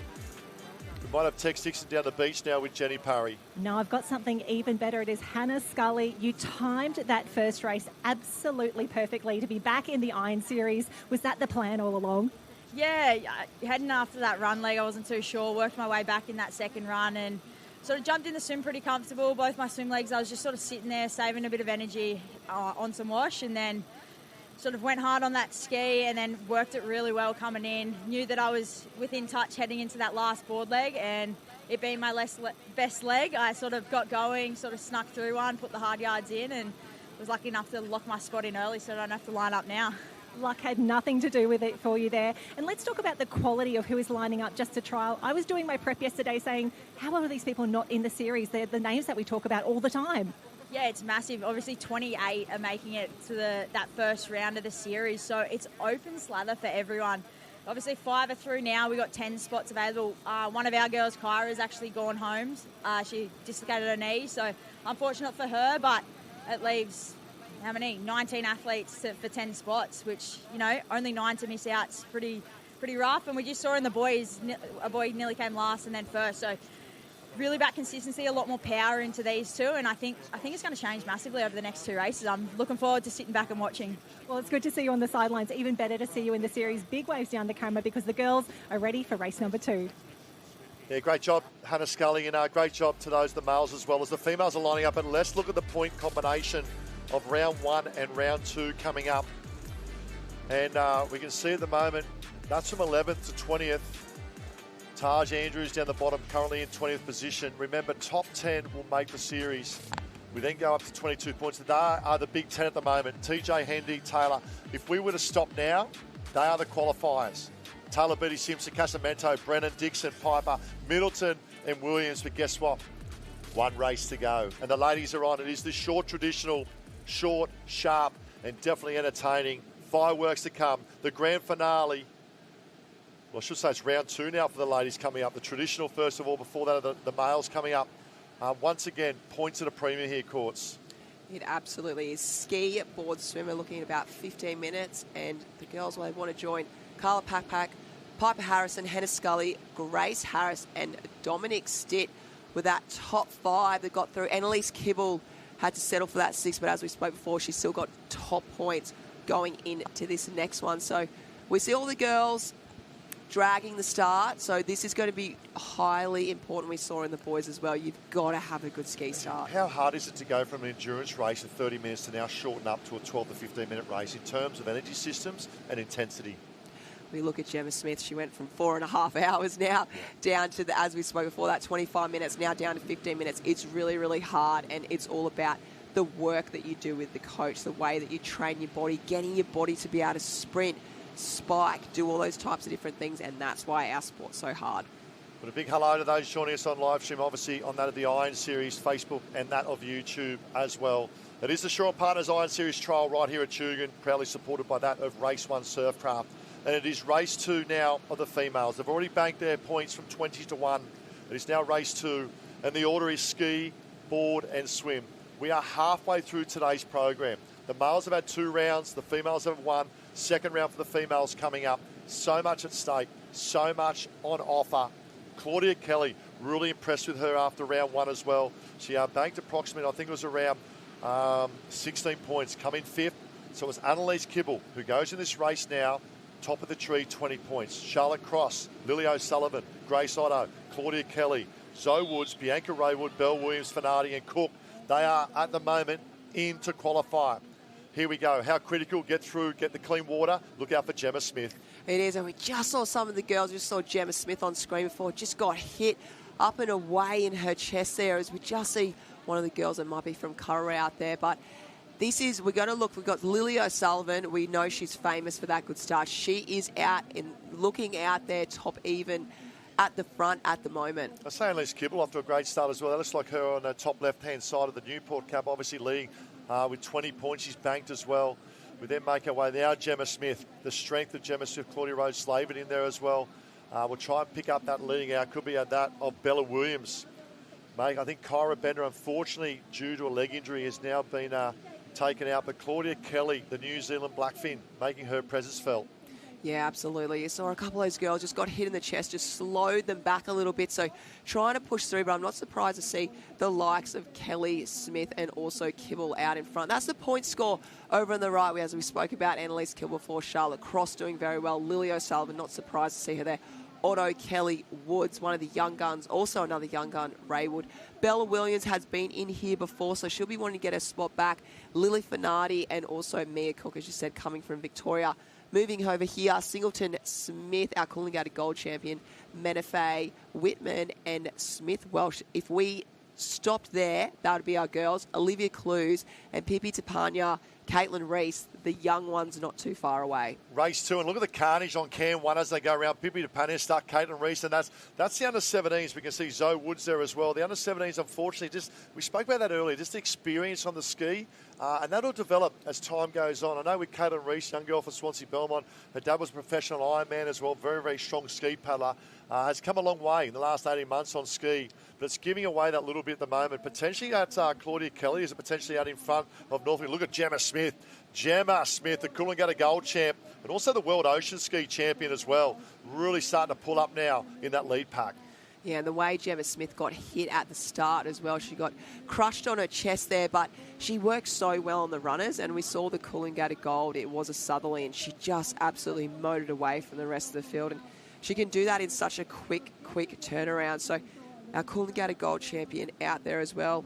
We have to mention, as Hannah Scully said, Kyra Bender from Northcliffe. She said she dislocated her shoulder. So all our love goes out there to Kyra out there. Hopefully she really pulls up well. But we're thinking it's Claudia Kelly. Could be Georgia Singleton.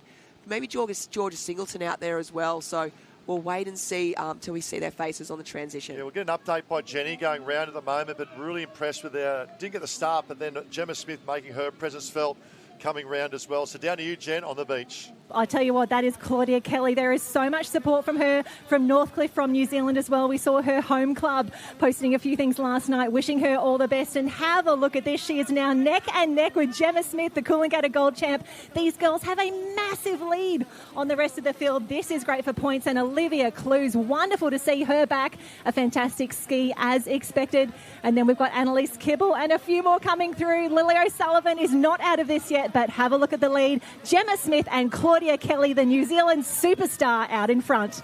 Yeah, Claudia Kelly raced really well 2 weeks ago at the Hayden Kenny Classic as well. And a big shout out to those over in New Zealand, especially to that of East End Surf Club in New Zealand. Thanks for joining us on that of live stream, whether it's YouTube or that of the Iron Series Facebook page as well. But look at it go. The rating is up. Body language is a wonderful thing in terms of where you position in the race. Yeah, and Claudia Kelly, she got a 5th in that first one as well, so she's looking very good on the point score list at the moment. She can wrap up a 1 or 2. She's going to be looking very hard to beat in that third round. Gemma Smith, she got a 12th in the first one. She'd probably be a little bit disappointed from that, coming off, but she's coming off the Coolangatta Gold, so recovery point of view, very, very challenging. It wasn't that long ago. I think it's only maybe 3 weeks ago, but so she'll be really coming off that recovery there, but if she can bank again a 1 or a 2, just like Claudia as well, she's going to really power herself right up the front. You know what I love how competitive it is in the males and females. Now look at this, we've got our 2 leaders out in front, and on screen at the moment, look at the chase pack. So that is position 3, back to approximately 16. This just shows, so we go a 2 or 2 into a chase pack, so that's probably position 5 down to 16. in the context of the next 6 minutes can determine whether you'll be in the series or not by a position of 6 or 16. Absolutely tight, spot on. That's brutal. That word brutal is what the trials is all about. Not only are they here, they're not fresh. They raced yesterday and the nerves are high. I tell you what, all these athletes are going to be absolutely exhausted waking up tomorrow morning. They should be sleeping into about 10 a.m. because it's been a huge, huge weekend and all different ages out there. And Pippi we just see Pippi DePania now comes up in the 6th. Grace Otto is up there as well. She banked 4th. Well, 17 points for coming 4th in that of race 1. It's a very good spot as well. So Claudia Kelly looking very, very good. I'm expecting to see a little bit more from Annalise Kibble. Obviously took out maximum points, 20 points in race 1. She'll come to the fore a little bit more on the board, and that of the swim at the moment. Points are at a premium. Gemma Smith, I love this. Going to work 12th in round 1. Needs to make that top 10 finish. Here she comes now, Gemma Smith. Working with Claudia Kelly. Out the back, Lily O'Sullivan, the big mover. The Lily O, we know how well she can swim. She's the World Ocean Surf Race champion. And Pippi DePania back in 6th. Annalise Kibble back in 4th. Yeah, they're working those runners really well. Lily O'Sullivan working extremely well coming through there. But our front girls, we have Kelly and Smith. Again, we talk about just that breathing, just taking all Gemma Smith having to work a little bit hard on that northern side just to make sure she gets down that wave, and they want to stretch it out a bit. So they will finish off on the swim here. So we see Kelly, she's up and away, her handle there, giving a little bit of a yell, but both girls, again, they look really relaxed and putting the goggles on, getting ready to set up, and we'll wait and see because they do have Lily O'Sullivan not too far away, who I'd say would be wanting to hunt them down in that swim leg. Claudia Kelly goes round in 1, Gemma Smith in 2. We're going to go to the beach now with Jenny Parry. How are they looking from 3 to 20? 3 to 20 tie. I couldn't even pick it right now. Lily O'Sullivan had a fantastic board race now. She's going into her swim. We know how good she is as well. Annalise Kibble on her feet as well. Pippi DePania is not out of this just yet. Quite a few Northcliffe caps in the mix, and I should say Newport as well. Olivia Clues is through. This chase pack know how valuable these points are. They saw a few of our men really come through in that final swim, grab some valuable points, and that really threw the point scoring to disarray. Our front two look nice and clear out the front, but from 3 down to about 12th position, anybody's race. Yeah, just picking up there as well, Zoe Woods, who finished 6th, well, in terms of points of the last 20, finished 6th, but she's sitting in about 18th or 19th spot at the moment. I know she's under 17, I know she's a very good swimmer. She needs to have a swim of a life to pick up a few more place to potentially be in that top 10. Claudia Kelly now leads. Love the work of Gemma Smith here. Just tucks in behind that of Claudia Kelly.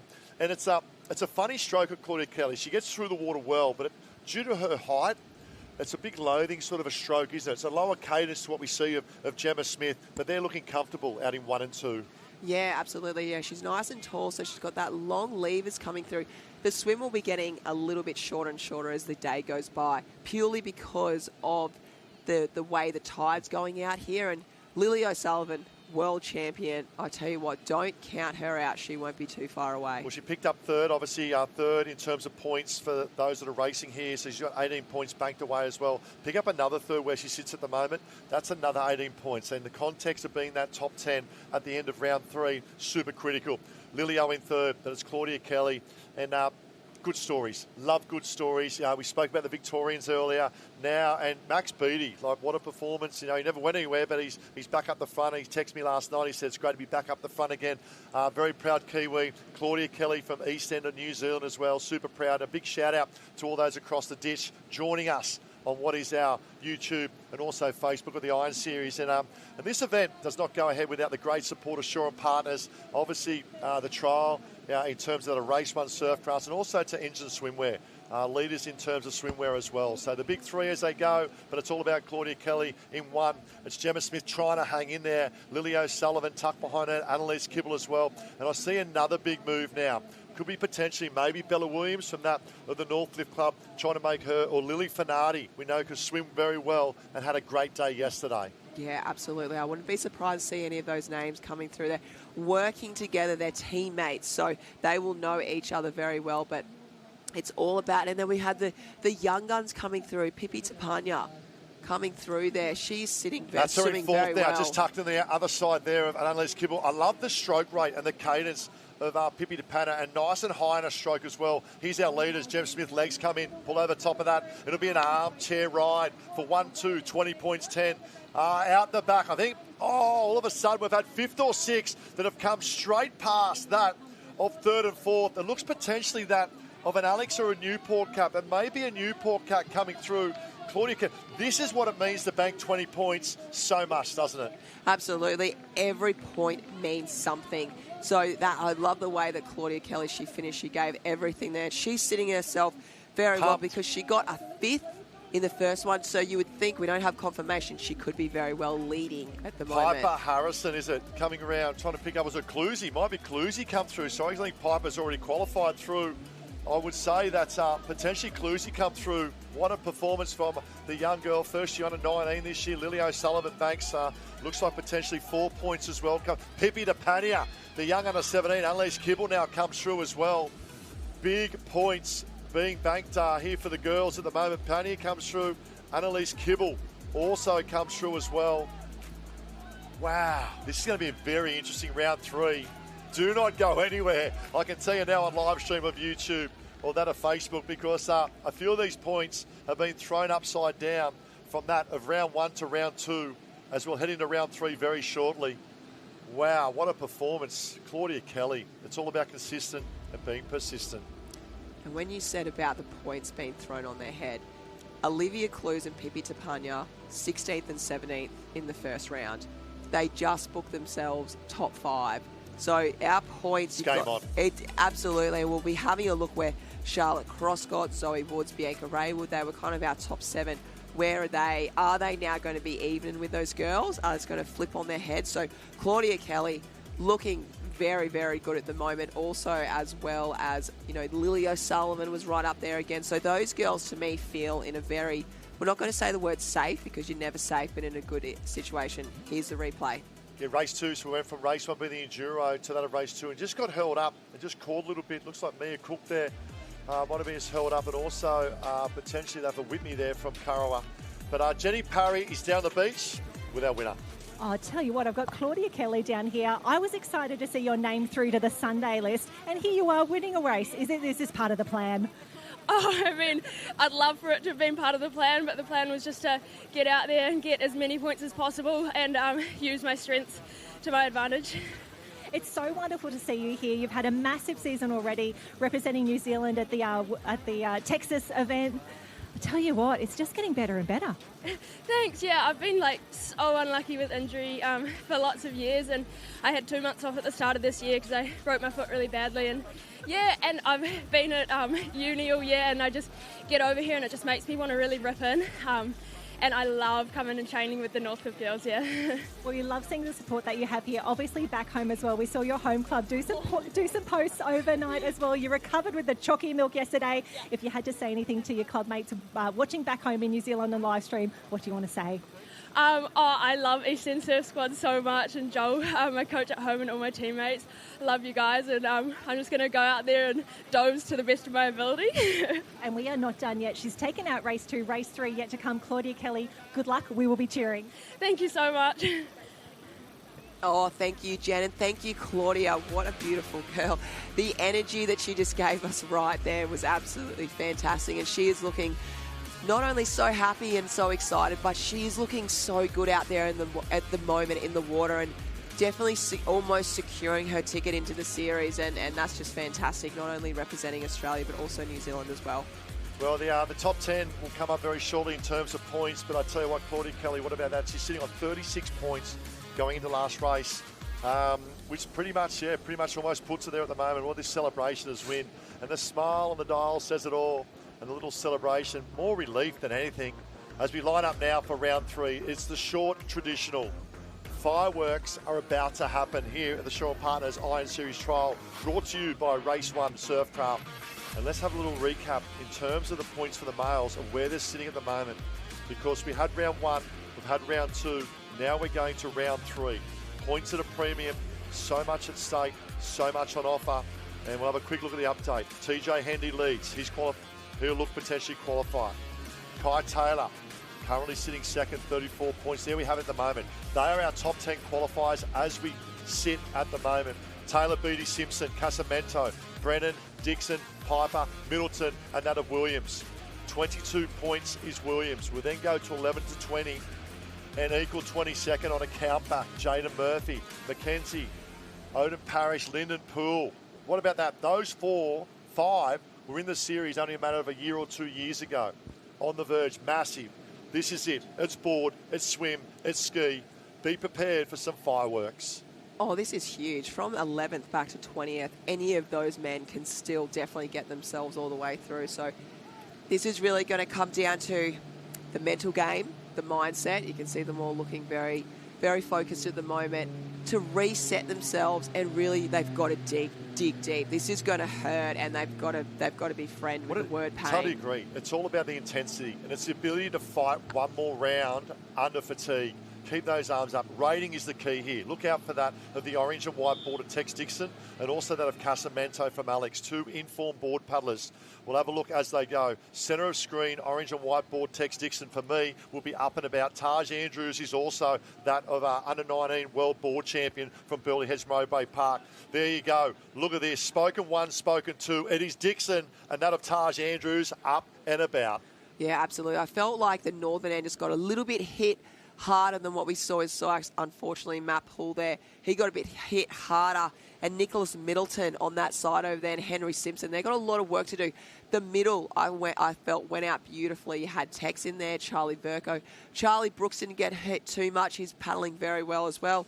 Also, I like the Kai Taylor, Odin Parrish as well. Wait to have a look and see where they are. Yeah, there we go. Tex Dixon in 1, club mates as well. Odin Parrish in 2, then go Taj Andrews in 3. Now the far left-hand side. This is the Molokai board champion of Charlie Verco. Love the cadence and rating. You spoke about Henry Simpson. He's in 20th position at the moment, but he's sitting 4th overall on the point score. He needs to bank at least a top 15 finish to potentially qualify through. So much at stake. CJ Brennan around for the Mighty Vikings around centre field. And if you look on the right-hand screen of that of live stream, look at the congestion as they go around. But Tex Dixon, he loves the big stage. He loves this moment, but more importantly, he's got clean water. Yeah, this is huge. Everything's on the line at the moment. If any of the boys need some inspiration, they obviously can't hear us at the moment. Kai Kinsella 2 years ago up against Ali Day when Ali Day retrialled. Ali'd won the first 2.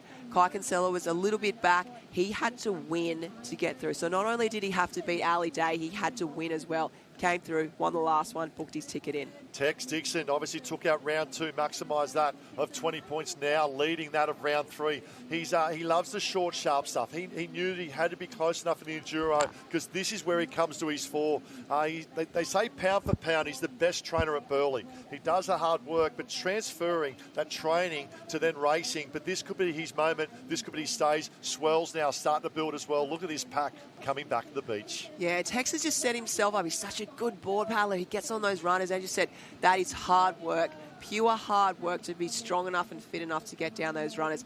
He's going to set himself right up on that first turning can, so the less running is probably better at the moment. They've done a lot of running today.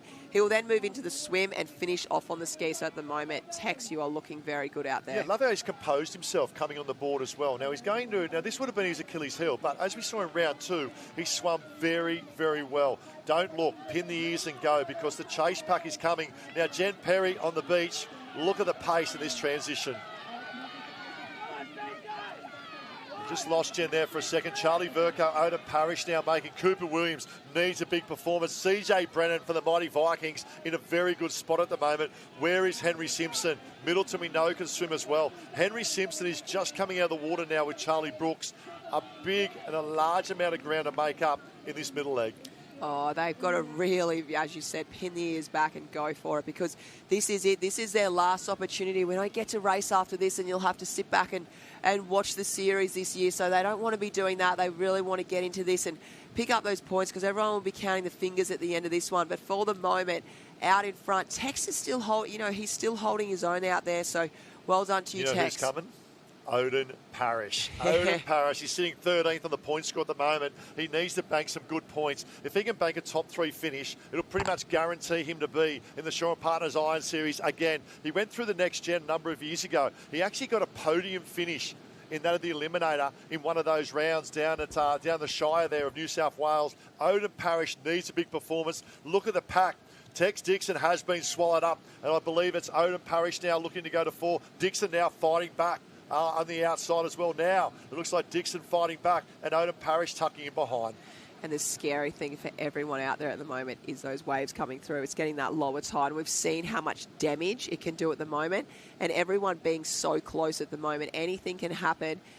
But yeah, absolutely. We've still got the two Burley boys out in front there at the moment. Brennan, yes. CJ Brennan is absolutely flying. The green and white quarter cap of the mighty Vikings has now moved up into third place. You know, you talk about life-saving, you talk about Corumba, you even talk about surf life-saving, and then the centenary, you talk about the Brennan name.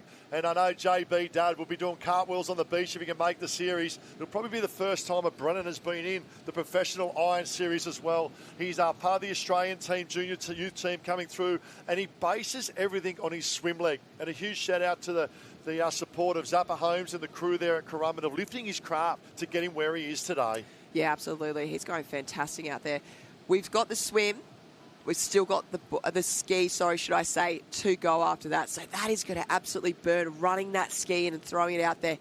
Anything can happen. This is the tightest race we've seen all day. It is. You could definitely throw a small blanket over the field. No, not a big one, a small one at the moment. But for me, it's the body surfing coming in. I've just seen the meters upon meters. If you can make 5 meters up, that could be kind of life or death. That's in or that's out. Yeah, Joel Piper's another big mover as well coming through. You see 3 Burley Cups, and I couldn't agree more. It's the ability to, as we say, swim under fatigue, but also skill sets. Swell building at the back now. Look at this. Tex Dixon still leads, I think, just in front. Odin Parrish coming up. We've also got in the mix there. Odin Parrish has been dropped a little bit. I'll say that's Joel Piper coming to the fore as well, and also that of CJ Brennan. We talk about skill sets. CJ Brennan would have the best body surfing skill set in the field. Waves being at the back. Look at this. All of a sudden, the back markers, Pooley, where are you? That's him on top of that wave at the moment.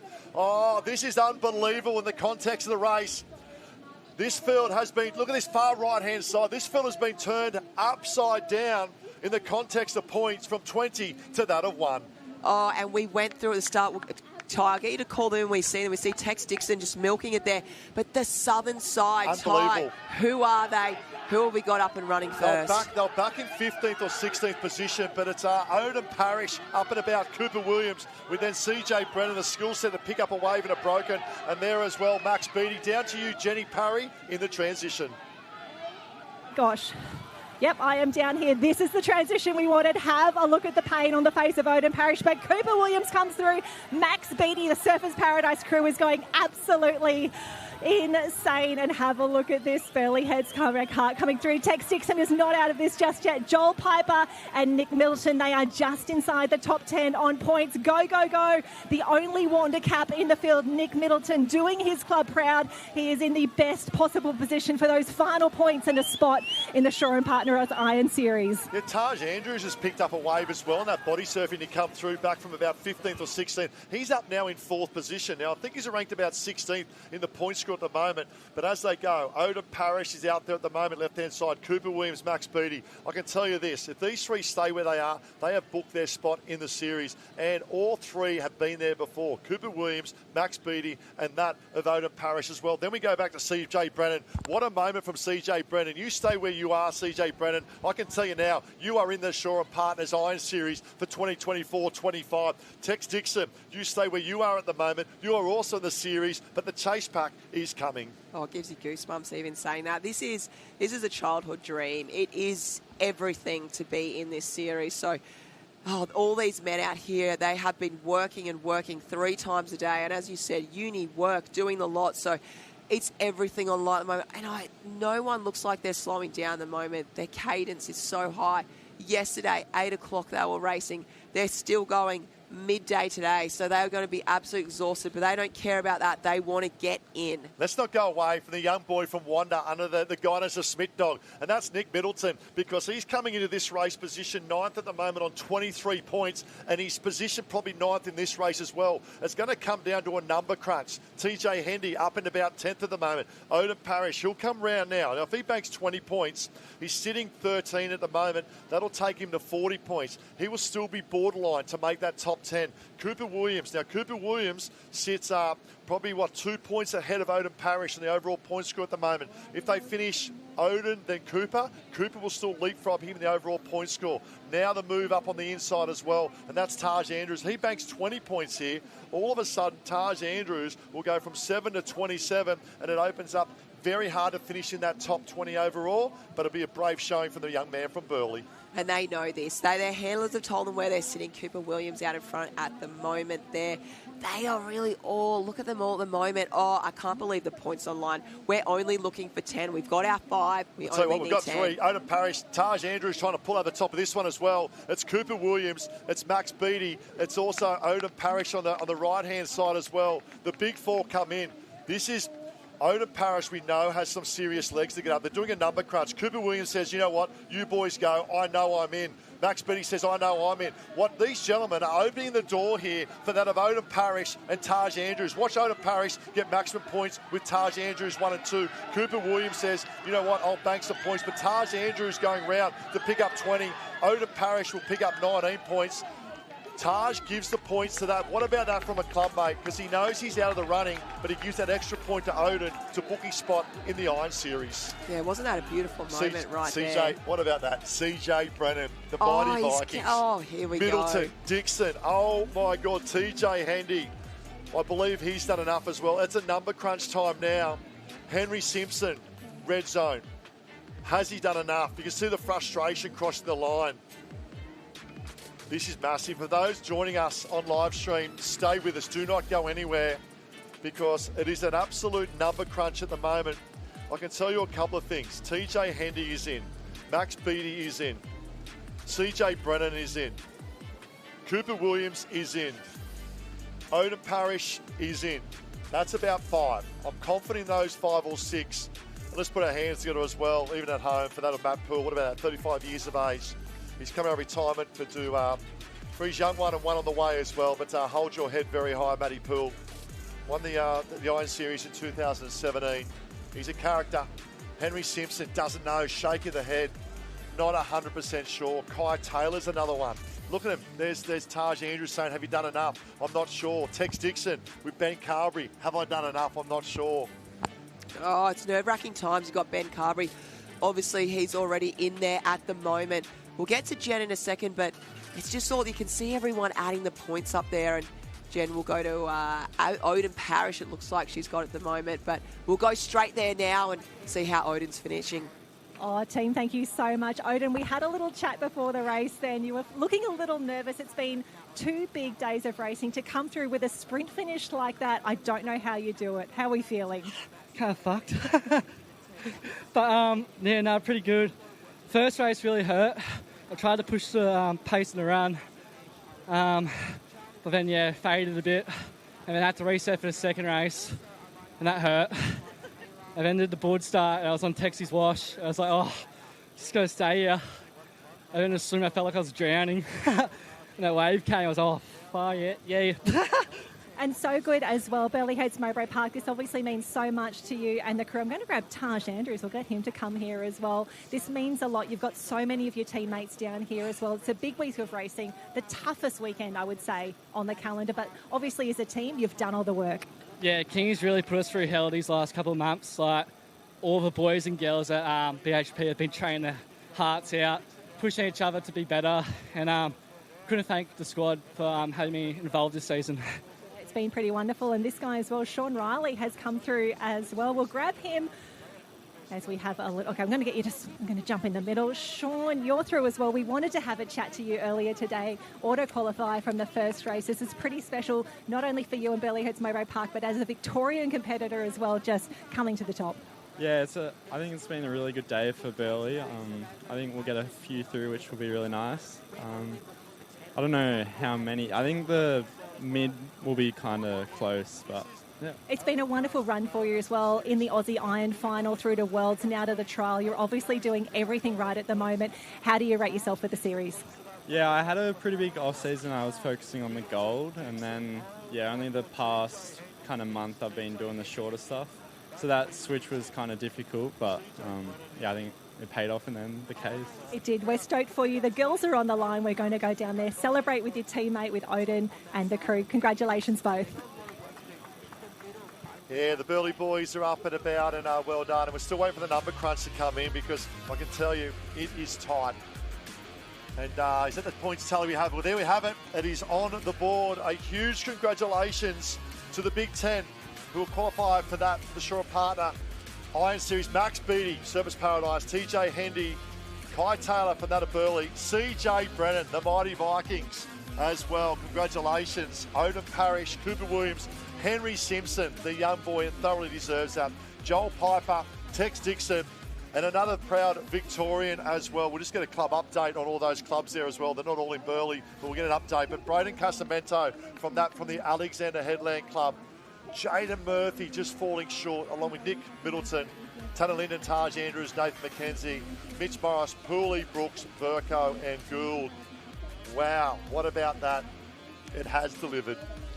We're in silence almost up here. That was, it's just insane. There's so many emotions that were down there at the finish line at the moment. We said earlier this morning, hearts will be broken, dreams are made of. It's just incredible to see. We're only picking 15 today, but everyone deserved to be in it. And it came down as you saw the points score, those one little moments, and all the athletes will be running over their head for the next few weeks. What could I have done? That little moment, that little body surfing wave, little runner, they all add up to the end of this. And that's the thing with our sport. And that's why it's so challenging, because it can come down to one wave was the moment that you missed out and not being in the series. So it's a hard day for some, exciting for others, but the girls, they still got some work to do. They are last, and they have one short traditional iron woman to come. Board, swim, ski is the order. We are looking for top 10, not in this race, but all of them put together, and we'll wait and see, and then we wrap up our final for this year's Shore and Partners Iron Series. Of course, I just need a little bit of time to digest at round 3, and even the names popping up in that top 10. We might throw them up when they do the swim leg as well in this leg of the girls. Just have a look at the top 10 of the males, just to go back through that top 10. Unbelievable. More importantly, it's round 3 now. It is that of the short traditional Bianca Raywood, Pippi DePania, two young girls of our sport, up-and-coming superstars of our sport as well. Where do we expect to see some serious board speed? I expect to see that of Annalise Kibble, even some of these young girls as well. Look out for Pippi DePania, Caitlin Reese, in terms of board paddling.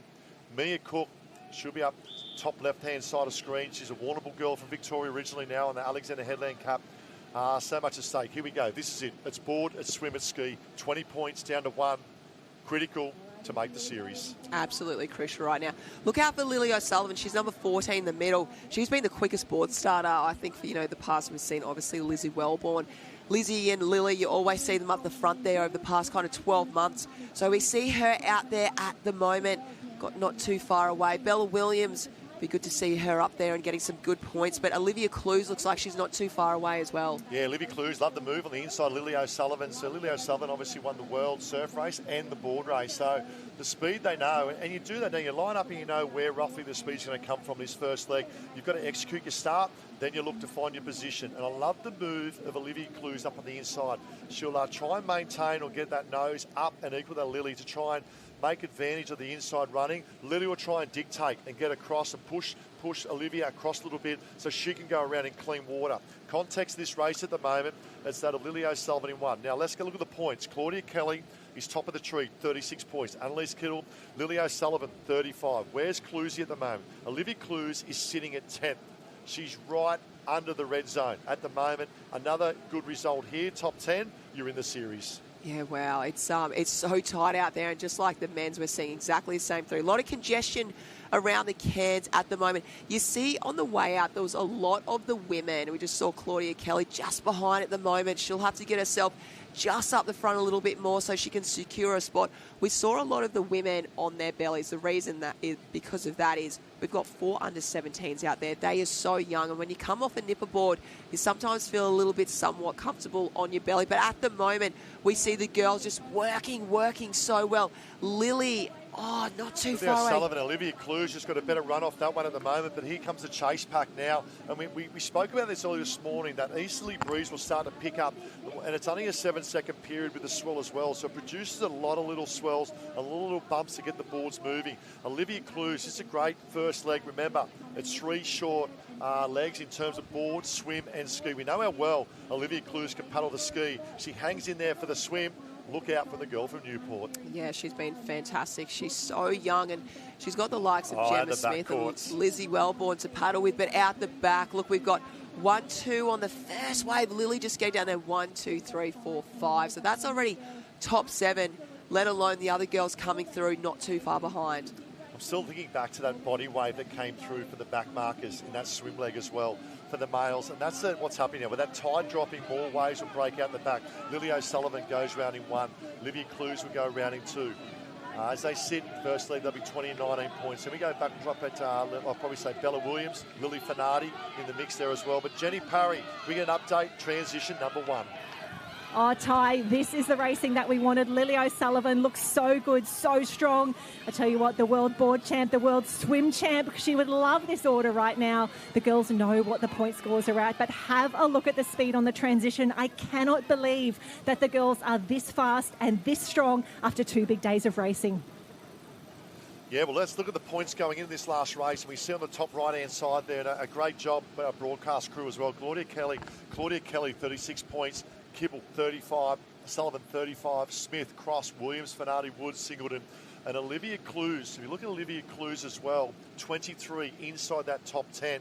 We do apologise with the clubs there, but we'll talk the clubs through as we go. That then wraps up the top 10 where they sit. And we know Olivia Clues is leading at the moment. She will book her spot. Then we go to this. This is the red zone. Grace Kelly on the right-hand side. Matter of 1 point. Mia Cook, what a story if this young girl can make it. I know Dad's handling for her. He's an ex-AFL boy, grew up in Warrnambool. She's actually still doing year 12. Got to go back this week to do exams as well. Trains for Alexander Headland, or races for Alexander Headland as well.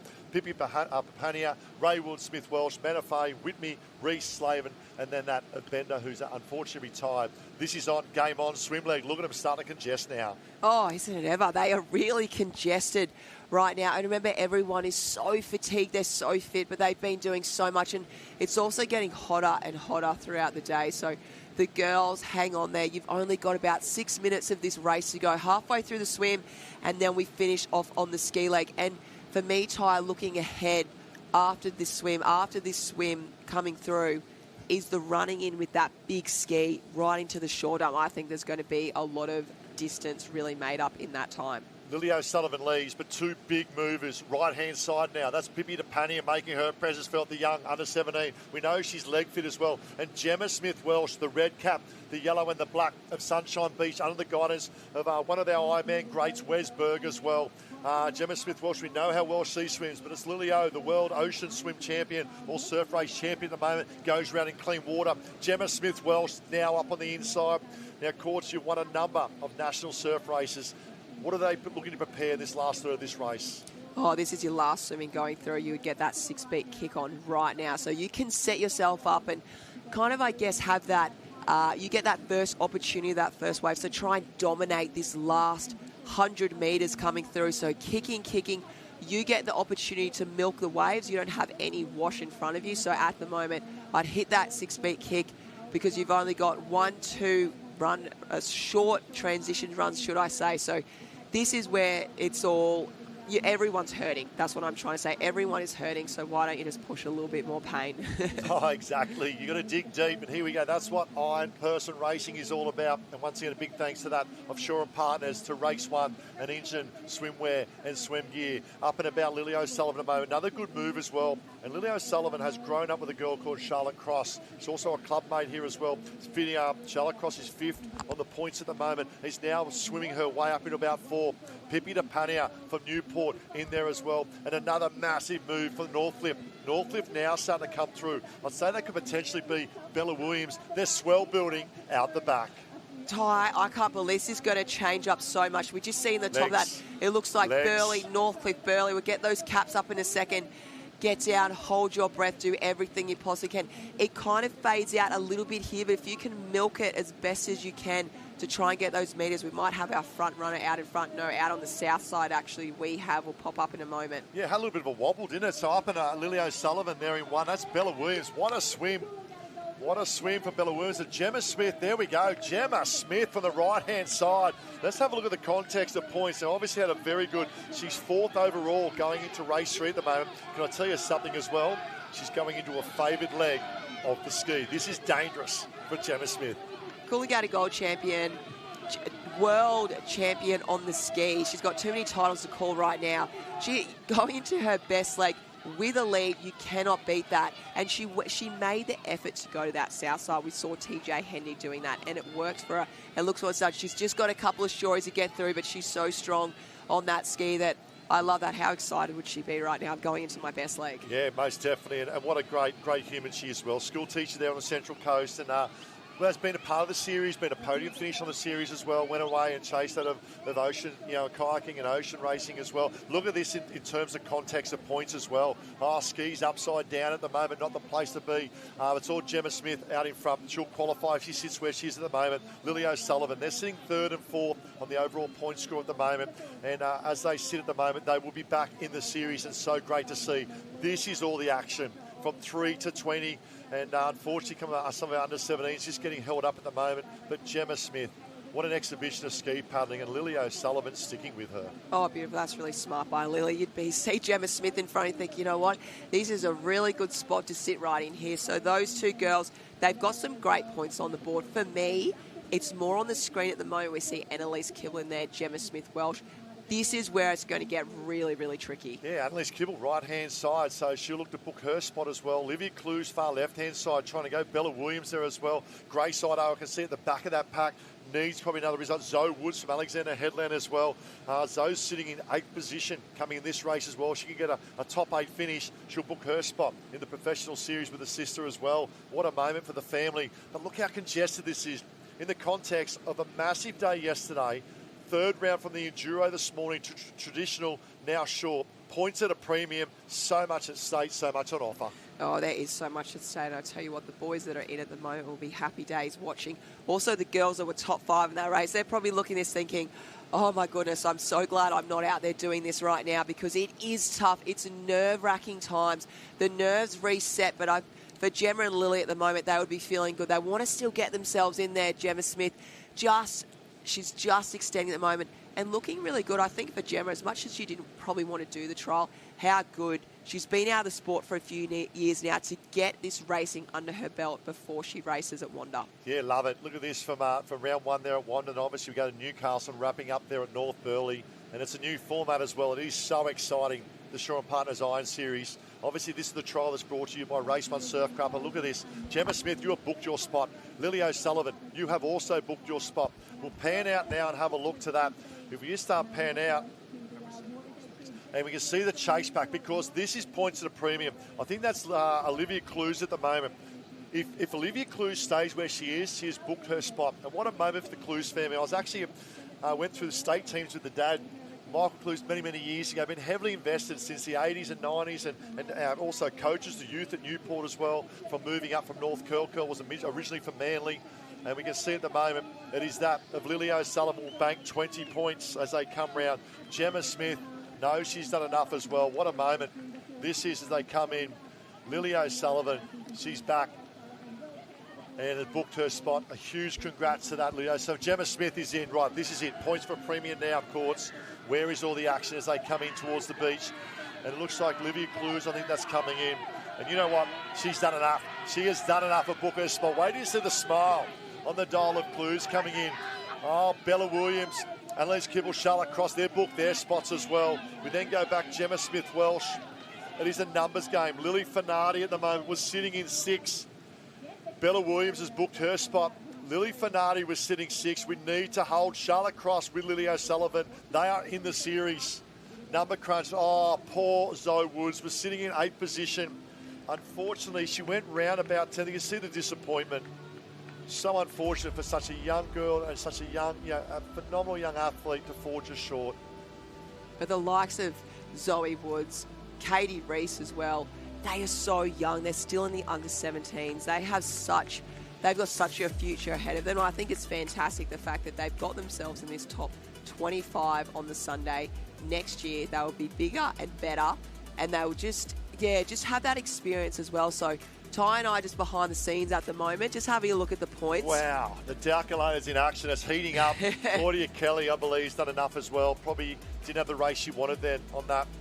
And you can see the girls looking around. Has Mia Cook done enough? That's a question that needs to be asked. She's a young girl from Warrnambool that races for that of Alexander Headland. She sat on 12th going into this. But let's have an interview and we'll be straight back with the points update. Down the beach, Lilio with Jen Parry. Oh, it is Lilio down here. You've done it the tough way. Yesterday was hard. Today looked to be even worse. But the speed that you got off that ski, you wanted these points so badly. Yeah, look, I scared myself a little in the first eye, and I think I was a bit tired from yesterday. But I know that every point counts, so yeah, just finish it off like I can. And you've had an incredible season already. The World Championships were just phenomenal, taking out 2 big wins in the board and the swim. Did you have that confidence coming into the trial today? Look, I know what everyone's capable of, and we're all so close when we're racing. Like, a wave could make such a big difference. So I didn't come in with too much confidence. I was actually really nervous, but yeah, no, it's a good feeling. And a good feeling to know that you're through to the Iron Series again. It just sets up your season so beautifully. There is so much racing between now and the end of the season. We're just getting started. Yeah, I'm so excited with the new Shore & Partners and the RaceOne. You know, it's such a great initiative that we've changed up the whole series, so it'll be exciting and new for everyone. Well, we are stoked to have you part of it as well. We're just waiting on points. Big waves down the camera, Lily O'Sullivan. You're an absolute superstar. Thank you. Great job, Lilio, and phenomenal job, Jen Parry. I'm actually at Burleigh myself, my club. I get to see Lilio go about it. She didn't have the season she wanted last year. There's a lot going on in her life, and Dad had an injury as well with the family, and great to see he's back as well. And she's in a happy place. And when, like you said earlier, when you're happy, that's how you want to race as well. And Lily O'Sullivan, and the confidence she got from the World Championships as well, of winning the surf race, backing up that with the board race as well. She's a past under-19 World Ironwoman champion. A lot of expectation, you would have known as well, of course. Growing up when there's expectation, sometimes it takes a little bit of time, as we see the replay here. Yeah, absolutely. Look at the replay. And Lily's been so dominant, you know, not only at the moment, but being in that under-17s, under-19s, and she comes from a great area, being in that Kingscliff, Casuarina area. She's a great surfer as well, so all those surf skills, and it's I'm definitely not surprised to see her making it through this series. She's got to be there, world, board and swim champion. She's phenomenal, been getting better and better and stronger every year. So congratulations, Lily. You at the moment, we're going through the leaderboard. You've got to stay with us on live stream, because the points are a matter of 1 or 2 that's dictating that of 8, 9, 10 and 11. And they are coming up very, very shortly. Just the last couple of competitors are being scanned in. A cross-check is happening with the... I know that Lily O'Sullivan, you are in. Annalise Kibble, you are in. We spoke about Claudia Kelly, Gemma Smith, Bella Williams and Charlotte Cross. I believe those 6 are locked in. Olivia Clues had a very good performance. I would go 7. There's 7 locked in, up to Olivia Clues. That then leaves 8, 9 and 10. And there are some big names that are going to drop in a moment, and some proud names, because these names tell great stories. So we know at the moment, Clues, Cross, Williams, Smith, Kelly, Kibble and Sullivan are locked in. And a huge congratulations to those clubs of Clues, Newport, and then we go to Burleigh of Cross, Northcliffe for Williams, Smith, Newport, Newport for Kelly, Newport for Kibble and Burleigh. And this is what it's all about. Not only the prize money, but the Isuzu phenomenal cars, the Shore & Partners Iron Series. This is the trial today, brought to you by that of RaceOne Surfcraft. But imagine cruising around. You've actually had opportunity to win some cars in the past as well. Talk me through it. What's it like? It makes you proud. Yeah, I think it's just, I guess when you're driving around, I guess for that, especially with that first moment, it's just being so grateful and appreciating that all that hard work has, you know, gone into something like this. Also won a motorbike. My dad was obviously stoked about winning the series, but he's like, Connie, I don't know if I want to see you on that. So that was the year that Shannon and I... Oh, Pippi to Pania, sorry to cut in. But you're right. Unknown at the moment. They're unknown, have they make it? I'm just checking with broadcast to see if it's in yet at the moment. Our top 20. We are only seconds away. I had the calculator in front of me, and I tell you what, there is so many good stories about to be unreleased. But a motorbike, Wow. What about the that? motorbike, yeah. Motorbike. Yeah, I'm well, getting caught up in the emotion of the girls. I see I Pippi and Penny being know. congratulated because look at the emotion here, because they're tears of joy.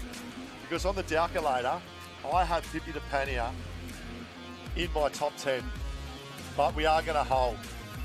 And there is another phenomenal story that's going to unravel in position 10 as we wait for it to be loaded up. For those who are with us on live stream, hold with us.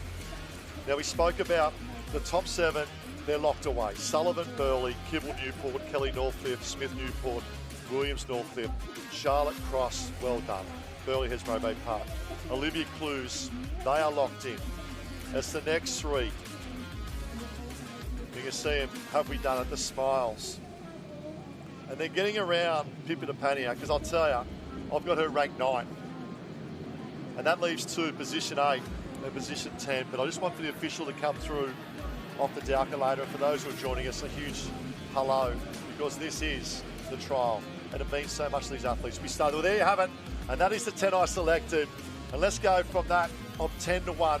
Mia Cook, what a story from the young girl, originally from Warrnambool in Victoria, doing grade 12 down there, races for the Alexander Headland Cup. You are in the series, and well done to Cookie Dad as well. Pippi de Pania, I spoke in 9th, congratulations from that of Newport. Lily Fanardi, welcome back. The young girl originally for North Bondi, now at the Northcliffe under that of Floody. Olivia Clues, we spoke about, was in. Charlotte Cross from Burley Hesmo Bay Cup. Bella Williams, Northcliffe. Gemma Smith, Newport. Claudia Kelly, White from East End there in New Zealand, now Northcliffe Club. And wrapping up Lily O'Sullivan and Annalise Kibble. And then just missing out, what a performance, Georgia Singleton obviously made the move to Northcliffe and showing some great results as well. What about that? What about the stories and joy, but also disappointment from those 11 to 20? But to all the Iron men and Iron women, we started with 122 males. We started with 82 females. And we now have our top 15 locked away with a 13 to produce that of the 28 for the Shaw and Partners Iron Series, professional series, which will get underway in Wanda in mid-December. Saturday, Sunday rounds. We then go to Newcastle, Saturday, Sunday rounds. We then go to that of North Burleigh.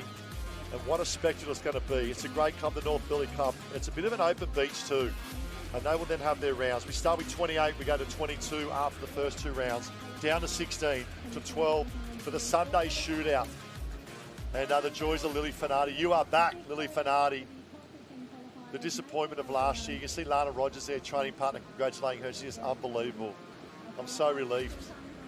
I can see your emotion here as well, of course. It's something special, isn't it? It is, absolutely. It's just it's such a stressful weekend for all of them leading, because they wouldn't have had much sleep this week. Just thinking about it, constantly to see Bella Williams and Lily. They know they're good friends, so they will be so excited to be there. Not only be there, but be in there together as well. Both originally from New South Wales, now moved over to the border in Queensland. And as you said, we moved to Wanda. That'll be first rounds 1 and 2. Newcastle will be the next 2 rounds, and then we come back to the Gold Coast for North Burleigh. So a lot of those beaches can throw a lot of swell. I know I've definitely been in Newcastle, and it has been 8 foot plus there before. Wanda as well. Anything can throw up there. Beautiful area, as well as North Burleigh. We come here to finish that off, and comes down to that last eliminator to see who can win that Isuzu and obviously take the Shaw and Partners Iron Series crown. Well, this is now our 28 of the Shaw and Partners Iron Series qualifiers. Obviously, we come into today with 13, 12 in the series, and that of the next gen. Ali Day, Joe Collins, Matt Bevilacqua, Zach Morris, Finn Askew, Corey Fletcher, Kai Kinsella, Hendrik Louis, Jackson Borg, Corey Taylor. We then go to Ben Carberry, Australian Ironman champion Dan Collins, and our next gen, Ethan Callahan. And then to the 15 qualifiers for this weekend. And a huge congratulations to the athletes and the clubs and the families. Connor Maggs, Riley Harlan, Will Savage, Sean Riley, Mitch Stitt, TJ Hendy, Max Beattie, and the final 5 wrapping up of Kai Taylor, who was the next gen a few years ago. And that shows the initiative of that great program. CJ Brennan from the Mighty Vikings, Cooper Williams, Tex Dixon, Braden Casameno. What a moment. Henry Simpson also from Alexander Headland. Odin Parrish, and wrapping up in number 28 of the professional series, the Shaw Partners, Joel Piper. Take a bow, the 28 males, as we now go to that of the females. And the story continues. So many great stories. We saw Lana Rogers there congratulating Bella Williams, Lee Fanardi. Lana Rogers, Georgia Miller, Olivia Corrin, Electra Outram, Tiani Massey, Lizzie Wellborn, Emily Doyle, Naomi Scott, Jasmine Raywood, Emma Woods were qualifiers from last year, along with Brielle Cooper and Lucy Derbyshire. Kalani Ayres was the next gen, number 13, and our 15 from this weekend. And a huge congratulations. Carla Papak, Piper Harrison, Hannah Scully, Grace Harris and Dominique Stitt. They did in the top 5 this morning. And then Olivia Clues, Gemma Smith to that of the final 8 of Bella Williams, Lily Finardi, Charlotte Cross, Lily O'Sullivan, Pippi DePania, what a story, Annalise Kibble, Claudia Kelly, another great story.